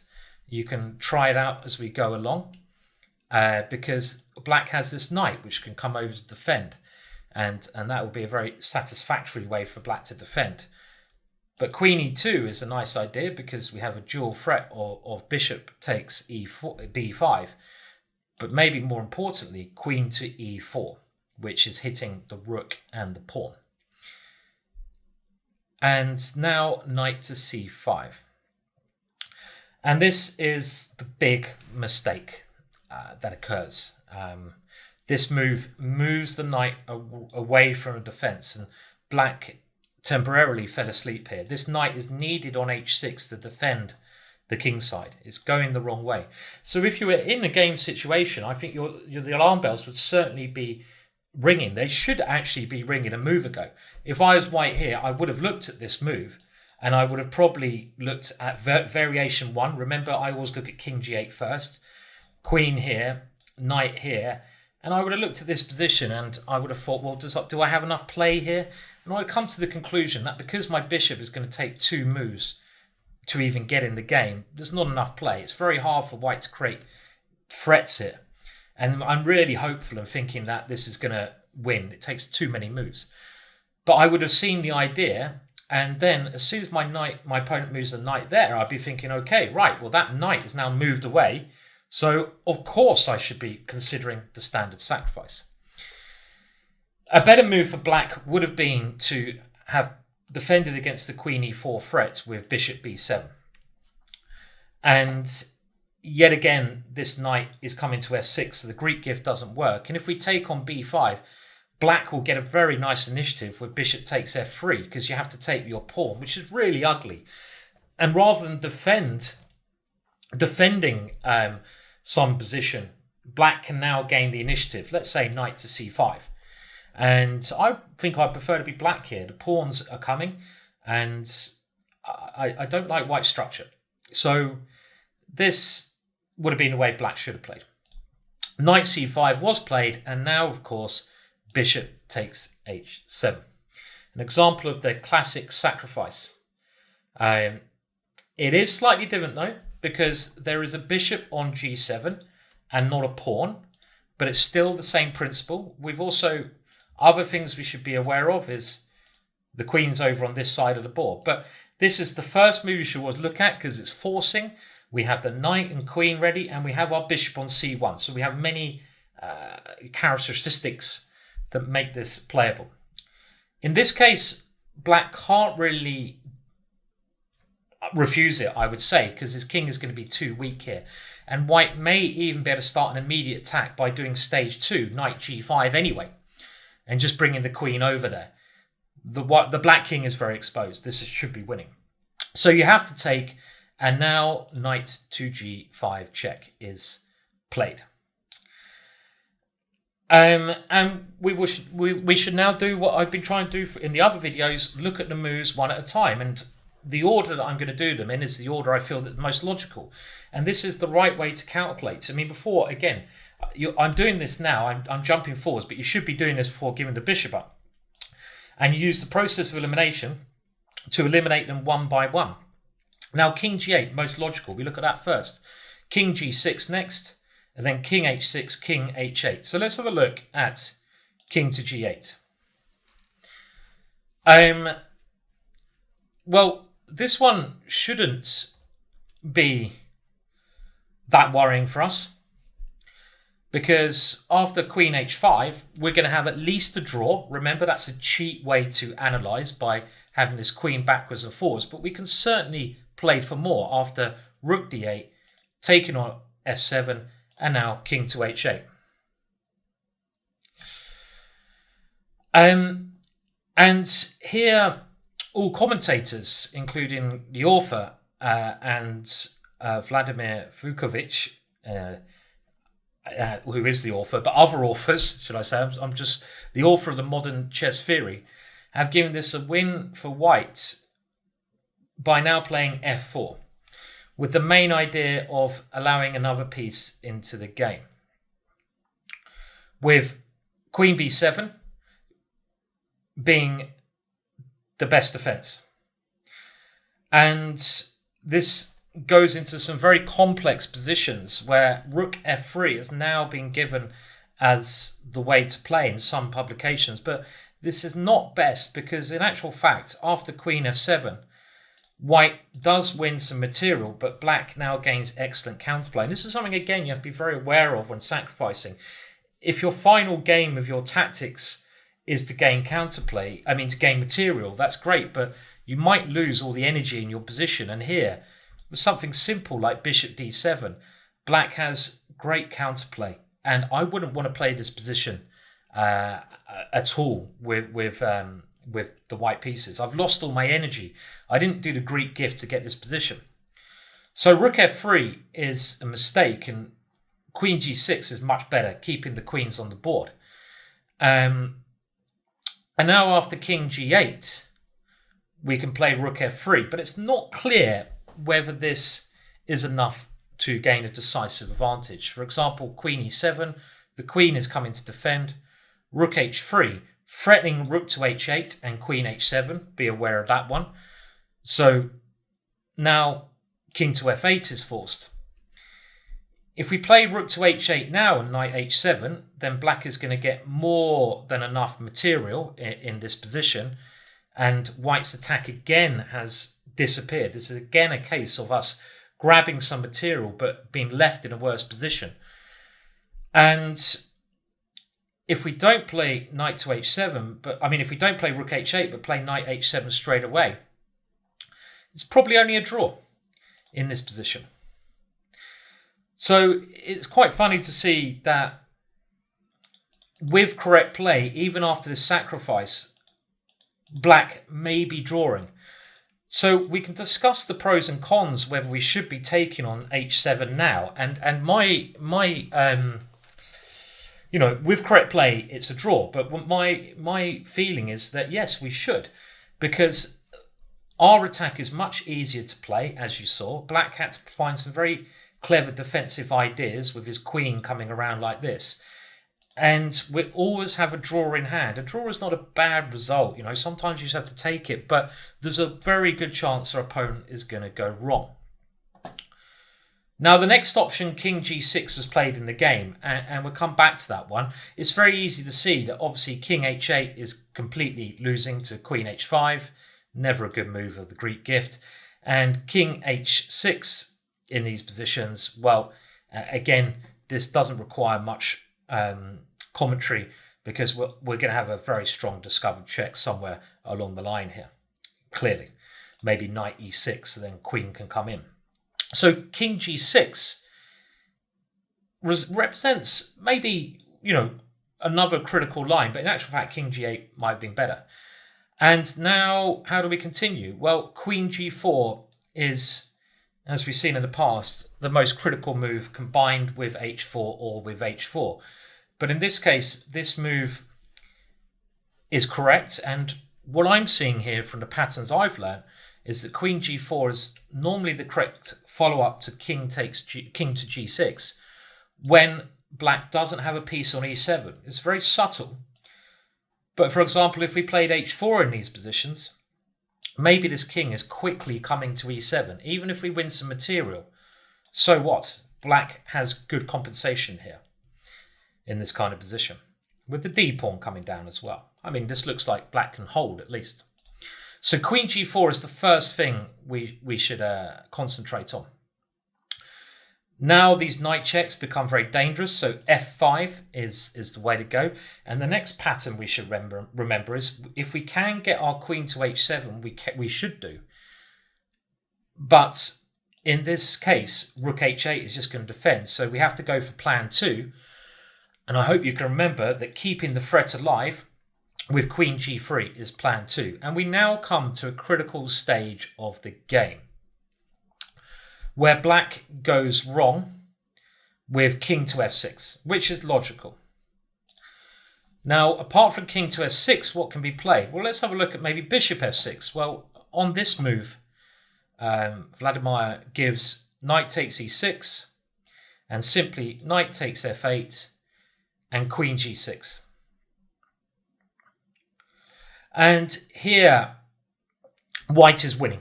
Again, it's complex position, so a lot of these lines you have to go with your faith.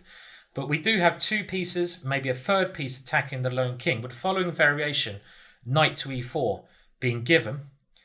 And here, f3 is an improvement on Vladimir's original text.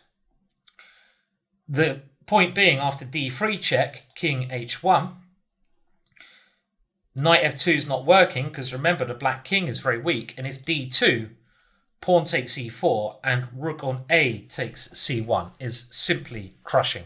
The white king incredibly safe, the black king weak, many issues on the open files, and white's material up. So this is quite a standard way to win. So complex situations, but bishop f6 is not working, and the only move to defend is the really amazing and computer-like move, rook f7. I say computer-like. This move was actually suggested by Kovalev, who considered that it saved black's game. But again, so this wasn't found by a computer. The whole idea is to remove the rook from that thing, try to defend the bishop, and take the sting out of any of these ideas when knight takes f8. But it didn't consider the computer's suggestion of now playing b4. Very complex, but this is trying to force one of black's pieces to a worse square before we kick on with any tactical operations. We saw that knight in the last line being quite useful coming into e4. Well, b4 is a way to try and stop that with, let's just give one of the following variations. Knight d7, and now knight takes e6. And if king f6, then actually knight to c7 is winning because of two very strong threats. And after king h7, we can actually just go rook e1. Now we have 2 pawns for the attack, but we have a lot of threats, and we're bringing in a third piece for the attack. And after some defensive move like knight f6, we can come back, only now taking on f7, and we have the beautiful tactical idea, rook to e7 check. Giving up material, but after the sequence bishop g5, there's nothing black can do. All the white's pieces are attacking. The black king is too weak. I mean, these are some unbelievable defensive ideas as well. And you can see how in a practical game at very high level, a lot of these ideas are really hard. And, you know, to calculate all these lines, I don't think nearly anyone could.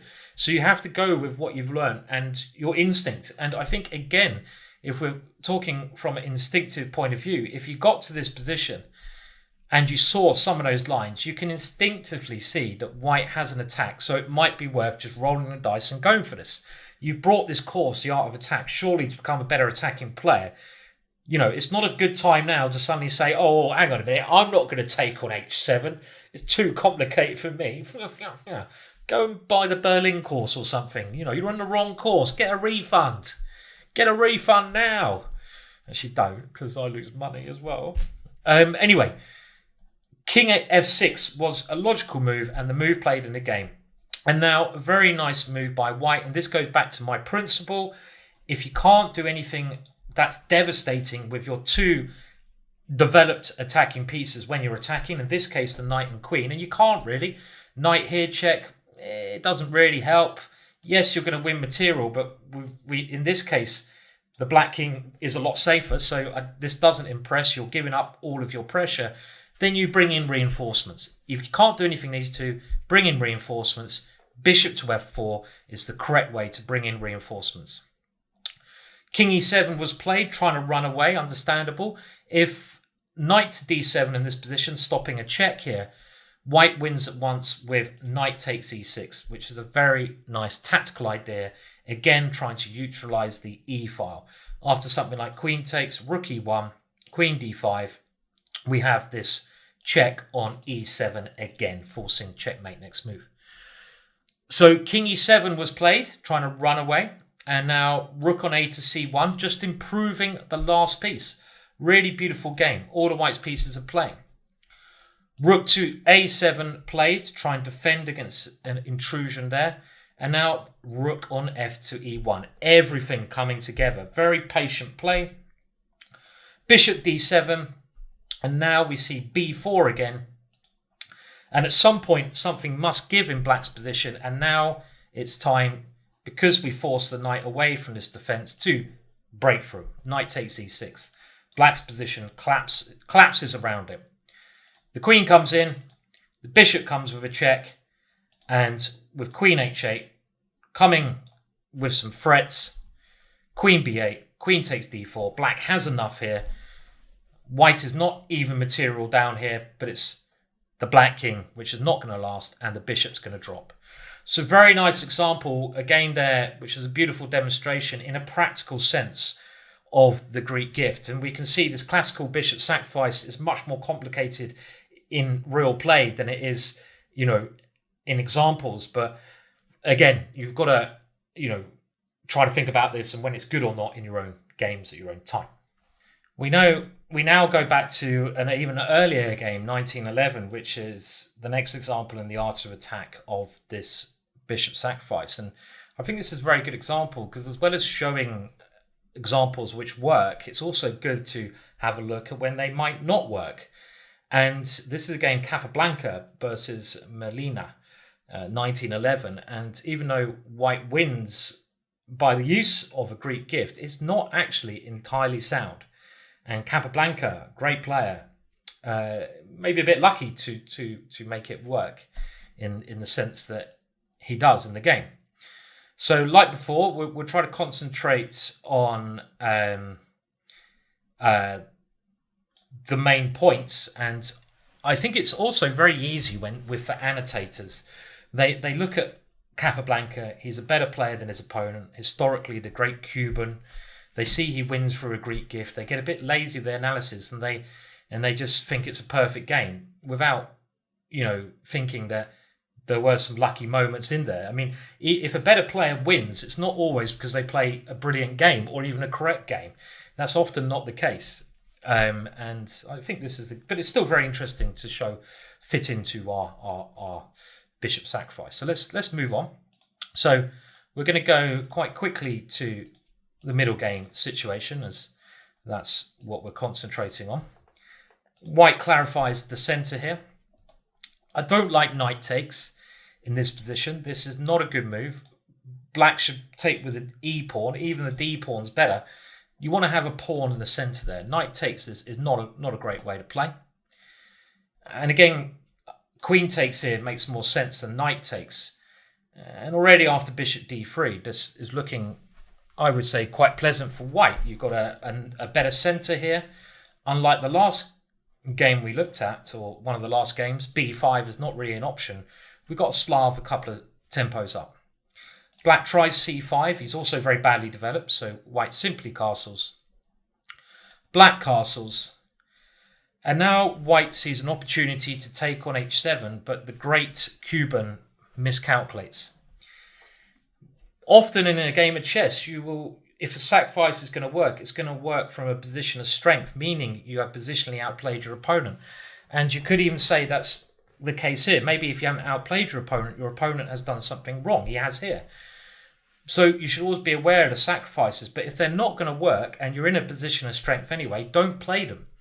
You can keep control of the position and build up. And d takes c5 is an idea combined with this sacrifice, but it would have made more sense to actually go rook c1 and just say to black, okay, well, what are you doing? To get in the mind of your opponent and work out he's not really doing anything. What is black doing here? Nothing really. Improve your piece on an open line.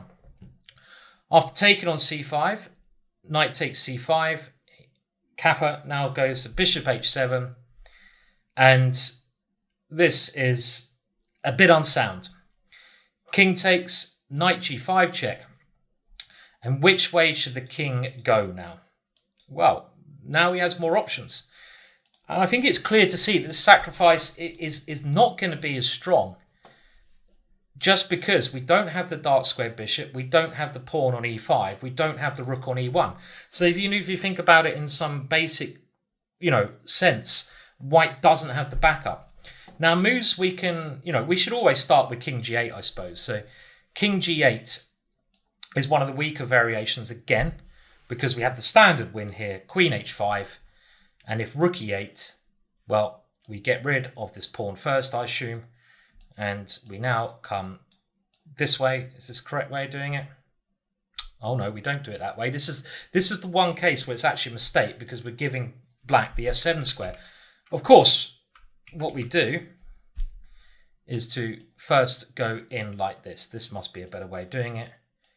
And in this situation, we can build up very strong attack by now playing this. And you can see here, it's a great attacking position with also a rook coming in to d1. I mean, there's enough compensation there. Now, king to h6 doesn't work because of this tactic, which we've seen before. So the only real defensive move is king g6. And again, I think by just going over the videos we've seen previously, you should be able to know that white's attack doesn't have the great chances of success it has in the other examples. Now, we have to really defend our knight here because we don't have many attacking pieces. We only have two. Two's not normally enough, so we have to bring the queen in. And now f5 is the standard response and the response played here.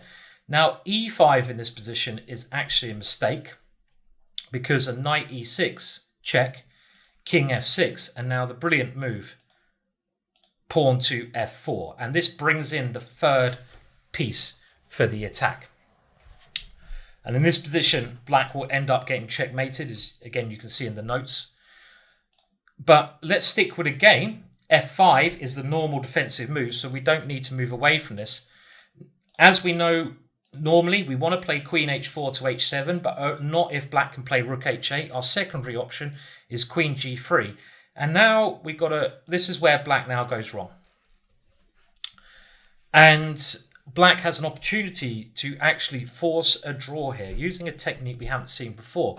The game continued with king h6, which is walking into what we want, isn't it? Because we want our queen coming in that way. Now, this move, king f6, is another way to try and dodge the attack. And Vladimir says that black could have played this to show that the bishop sacrifice is not sound. He says that this is a good defensive move for black, but in actual fact, again, we're going to have to disagree with him with the help of computer, because white has many ways to increase the attack here. One being just move another piece nearer, get the rook into the attack. And after something like bishop here, we can now aim to play e4 and open it up. I mean, at the end of the day, the black king is sitting there. We have many active pieces. There's got to be good reason our attack will work. And again, first, the b4 move's very clever. We saw this before, pushing the knight away to a worse square. And then let's play e4. And this threat of e5 is pretty crushing. We saw another example earlier on where a knight could also come in. So this is good. Have you now seen the way that black might be able to draw? This is a good time to pause and consider your opponent's best defensive moves. What is the best defensive move here? Well, in actual fact, f4. And this is really annoying because black vacates f5 for his knight. We can't check. if we go queen here, well, this might be one of the best tries, but black can defend against this. I'll let you guys have a look at that. You've got to work out the best defensive moves yourself. And the main problem, though, is after f4, if we take it, which I think we'd want to play, it just allows knight to f5, knight to h6, and there's nothing you can do here. It's a draw. So even though we can say that, if we go all the way back here, and let's go to where this whole sequence started. It started by white giving up the center and allowing black's pieces out. Now, had Capablanca seen this f4 move leading to a draw, he certainly wouldn't have played this. Because in this situation, white is clearly better because black's pieces are horrible. We don't need to sacrifice. We should only go for this sacrifice if we clearly calculate here that all the lines we can calculate are winning. Now, you might not be able to see them all. That f4 move is a move we might miss. And if I was playing, to be honest, I might have got to the position and thought, yeah, they're all good. They all seem to be winning, so I'll play it. And I don't think that's necessarily a mistake, a practical mistake. You've got to go with your instinct. And again, these computer lines are not always very practical. But in a real human sense, if you could see everything, you would go rook c1, keeping all your advantages positionally here and waiting for a better opportunity to play tactically. But let's go back to what happened in the game where this move king h6 was played. Well, the problem here was after check, white can now play queen h7 check. And things are getting very dicey here for black, because if black takes on g5, queen takes g7, with the idea of f4 and rook f3. For example, king h5, we can either play f4, there's another move, knight e2, but f4 is a very nice way of doing things with threats of queen g5 mate, queen h7, and rook f3. Black is in no shape to defend. So black has to go king f6, and now we need to free up some squares. This e4 move is a brilliant move, trying to come into e5. Black tries knight g6 in the game. Other moves don't really help. If he goes rook h8, we have e5, and we're taking on g7. And in actual fact, if king takes g5, f4 is even stronger. And again, you can see the black king will not survive a swinging idea. Might even be other ways to win here, with the queen coming to g5. If e5 from black, trying to stop this, then rook d1, and this rook is coming into d6. So swapping one problem for another. After knight g6, black is still holding on. White should now play rook a d1. A couple of missed opportunities here from both sides. Bringing another piece into the attack. With the simple idea of actually just taking on f5. And then we have more squares for our pieces to come into. Very logical. This goes back to the meaning that if you can't see an immediate win with your pieces developed, then you should bring in your reinforcements. Now, we will have a look, though, at what happened. E takes f5 occurred. This actually makes it easier for black to defend himself and throws away any opportunity of playing e5. And it's uncertain whether white now has the advantage or not even. And even Capablanca mentioned that this wasn't the best move. That's, there's no point taking here unless there's a real reason. Rook a d1 was a better way to play. And the point now is after rook a d1, black does not have to move the queen, which would transpose those lines we just mentioned. When knight d5, it is just absolutely smashing. But he has knight d3. And if we'd have played rook d1 first with a pawn on e4, this move is less strong because we have more possibilities. Again, this e5 idea. Queen h3, there was a threat of rook h8 there. And now a bad move, knight on df4. Again, showing it's harder to defend than attack. If knight on gf4 was played, the game goes on. I still prefer white in actual fact after queen g3. Because black's pieces are kind of hanging and it's the king. For example, bishop e6, knight h3, trying to undermine the pieces, queen b8, and now after capturing rook to e1. And this position is incredibly dangerous for black here. I know we're a lot of material down, but the king is sitting there and all the white's pieces are suddenly working. But black had to go for this. In the game, after knight on d to f4, queen g3, black loses the tempo. Tempo is so important when you're defending and attacking. You don't want to lose any when you're defending, and you want to gain as many as you can when attacking.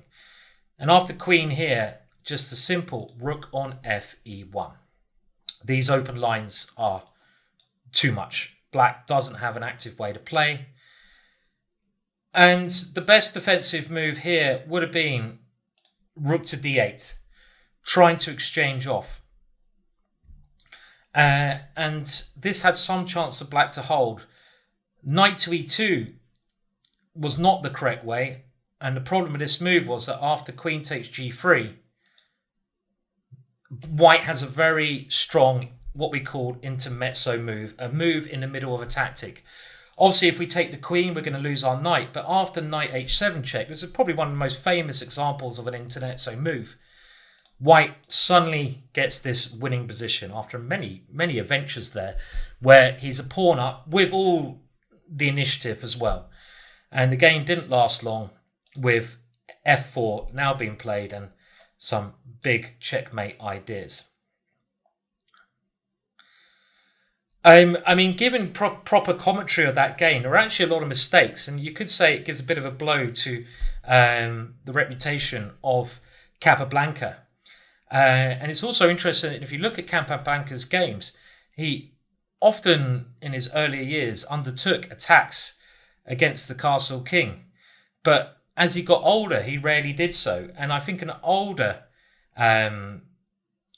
Capablanca would not have gone for that attack, realizing that it was actually very unclear.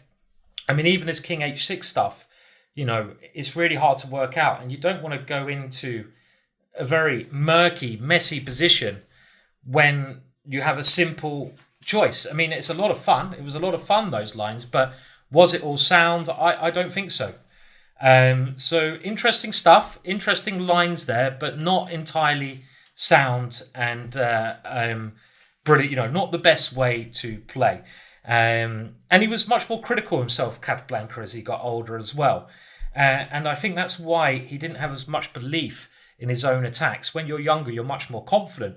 And we can see that's why he got famous at his endgame play later on in his life. But still, very exciting game there. I think the rule to learn is this sacrifice, a lot of fun, but if it's really murky and you have a better option, play the better option.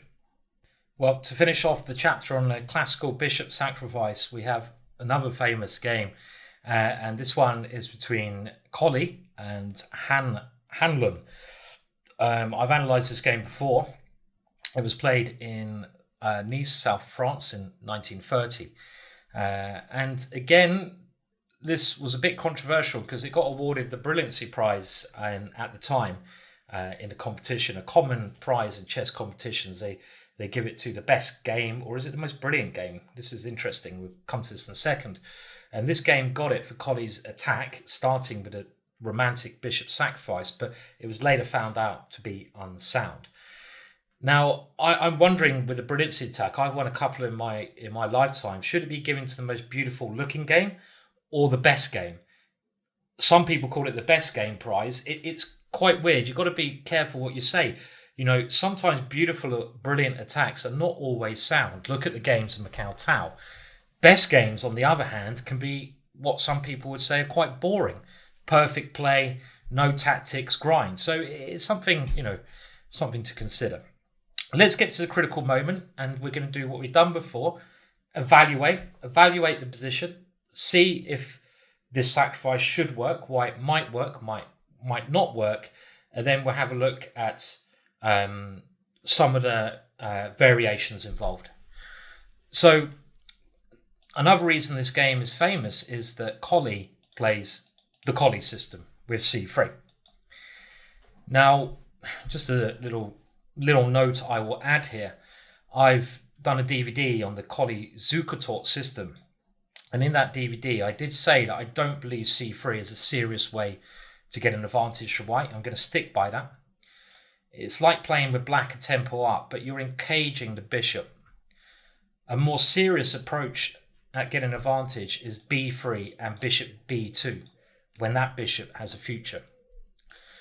But anyway, the game continued with standard developing, and the position now resembles a London system, but with white's bishop on this square.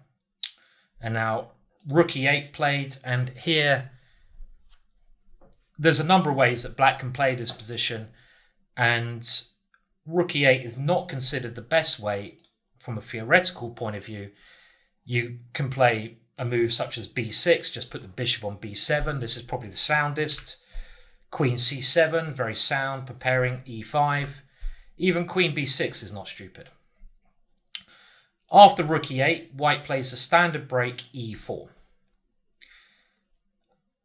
Some exchanges occur on e4, and now pawn takes d4, and this is where Collie gets tempted. Now, in actual fact, because of this rook e8 move, white might be able to hold some edge by simply taking on d4, maybe with the queen, maybe with the knight. If we look at the pieces, white's bishop on c1 is much quicker at getting out of its position than the bishop on c8. So white should have some advantage with a simple capture, but he now sees the possibility of taking on h7, and he was unable to, contain his excitement at that possibility. But let's just now evaluate, should this work or shouldn't it? Well, what about white's pieces? We'll do white's blacks. Well, white doesn't have a pawn on e5, which is very useful to help this attack. But white does have the rook, which we know is good, coming across in a lot of lines, or up to e6. And he does have the bishop. But it's most important to work out black's situation. And I think here we can see black has increased his chances of success for two main reasons. Number one, the rook is already on e8, meaning that the king has the f8 square, and in some situations a black piece. So black is a tempo up on some defensive strategies. Number two, the knight here on d7 can come to f6. And this is also a very strong defensive move. I mean, I've said I'm pessimistic about this. I'm kind of going from the side of the original author. And just to talk about this game, it's been discussed a lot of times. And Vladimir is very pessimistic about this. John Nunn, who did another version, was actually much more optimistic about the sacrifice. And I think, all in all, it's not as bad as originally thought. Maybe not as, all these sacrifices we've seen, they probably are always okay, actually. Even though they may be dubious, they're only dubious because there's a better option. And from a professional point of view, if you're sacrificing to a draw and you have a big advantage, you should keep the big advantage. But I think in all these lines, even this one, white might still be drawing after the sacrifice. And I think the reason for that is because of his active rook and his bishop. But black clearly has these two things that mean a defense is more likely, the rook and the knight. And now bishop takes h7 starts the fun. So king takes, knight g5, and so far so good. Now, again, I think if you were analysing this and you saw you had a draw with really good defence from your opponent, you might still be okay in playing it. In this position, the black king comes out to g6. And this is not maybe best. Because the rook is on e8, king g8 should be a major option. Because the king has an escape square and the knight has a defense.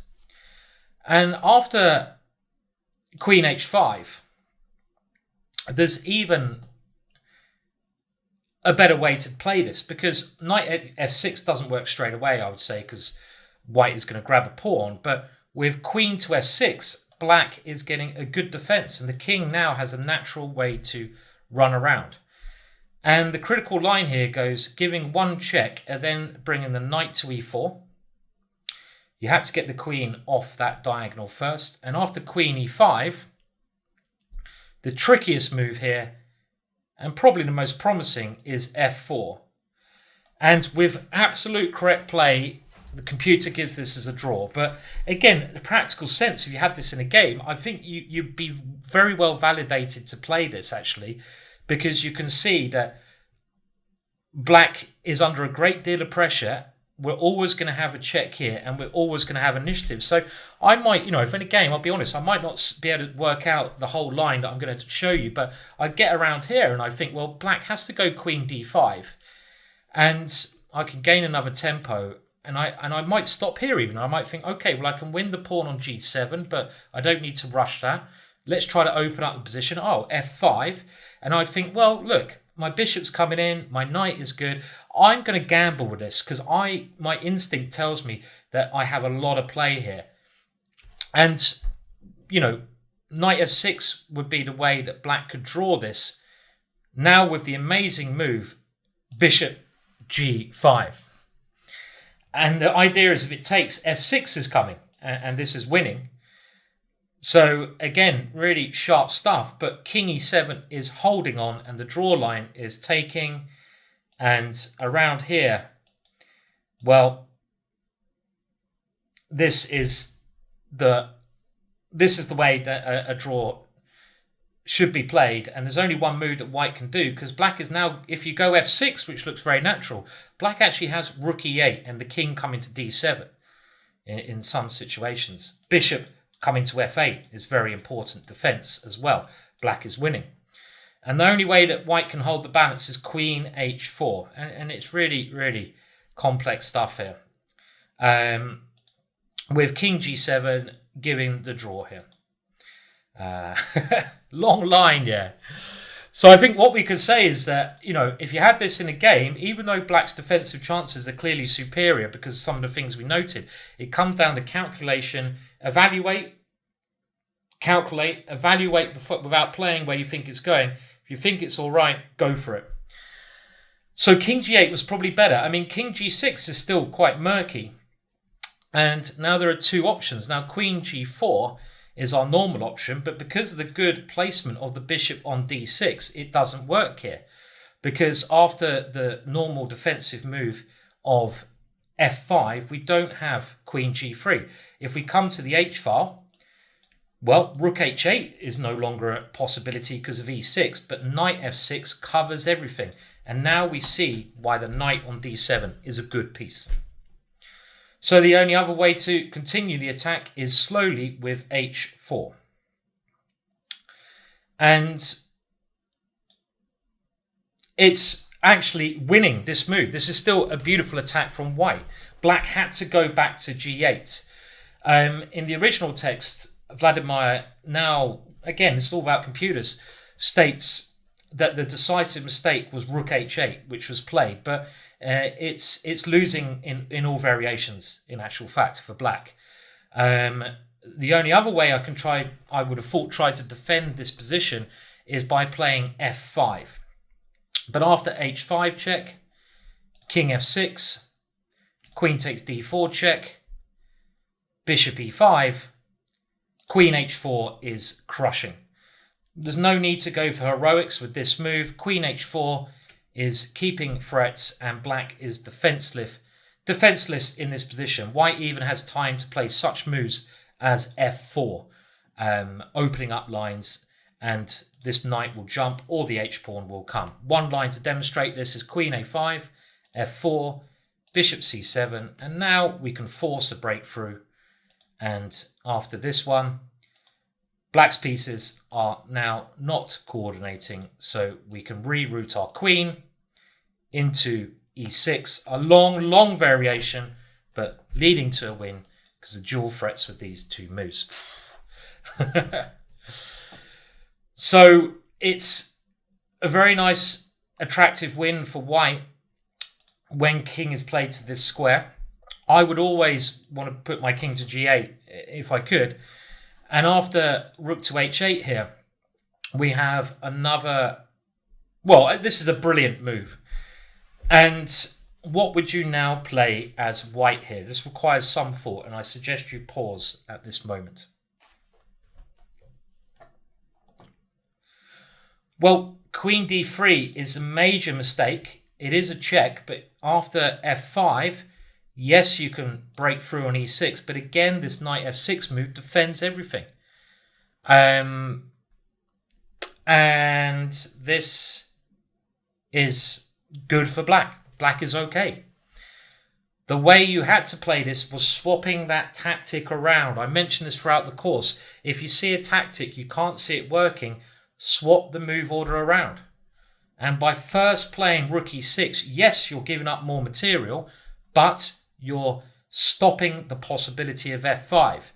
And after, let's say, pawn takes f6, which wasn't played, we can now swap the move order around, and black is helpless. For example, king f6, queen f3, and it's going to be mate on f7, either with the knight or the queen. Hopefully you can see that.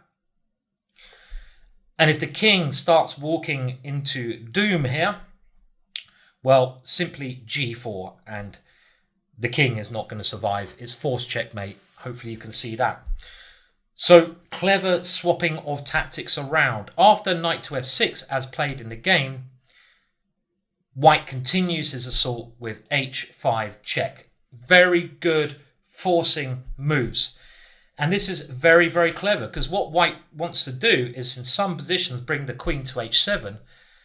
But after playing queen d3 check, the king, let's say, can come to h5. And there's nothing concrete here because the queen can't come in. But when we play h5 check first, we don't just take that square away, but after rook takes h5, we are coming into h7 now with checkmate. Beautiful stuff. So h5 is the clearest way to win. King h6 was played in the game, but now white can liquidate some pieces in the most simplest way. He actually takes on d6 first, knight f7 check, just as good. And after something like queen a5, knight f7, and okay, in this position, white plays queen b3, but it was too late for black by then. So, I mean, how do we judge that crazy game? I mean, was it right for white to play in such a manner? I mean, I suppose, according to a computer, white would have an advantage by taking on d4 and a draw by taking on h7. But in a practical sense of the game, if you could see that that was leading to very interesting attacking possibilities where there's no refutation, I would also say maybe go for it in this case. You've got to evaluate. The big mistake, of course, was black moving his king forwards. If you can go backwards, you should always go backwards. And that may have led to a draw. But again, a fascinating end to what has been a fascinating and exciting chapter, which I hope you'll agree with me on that one.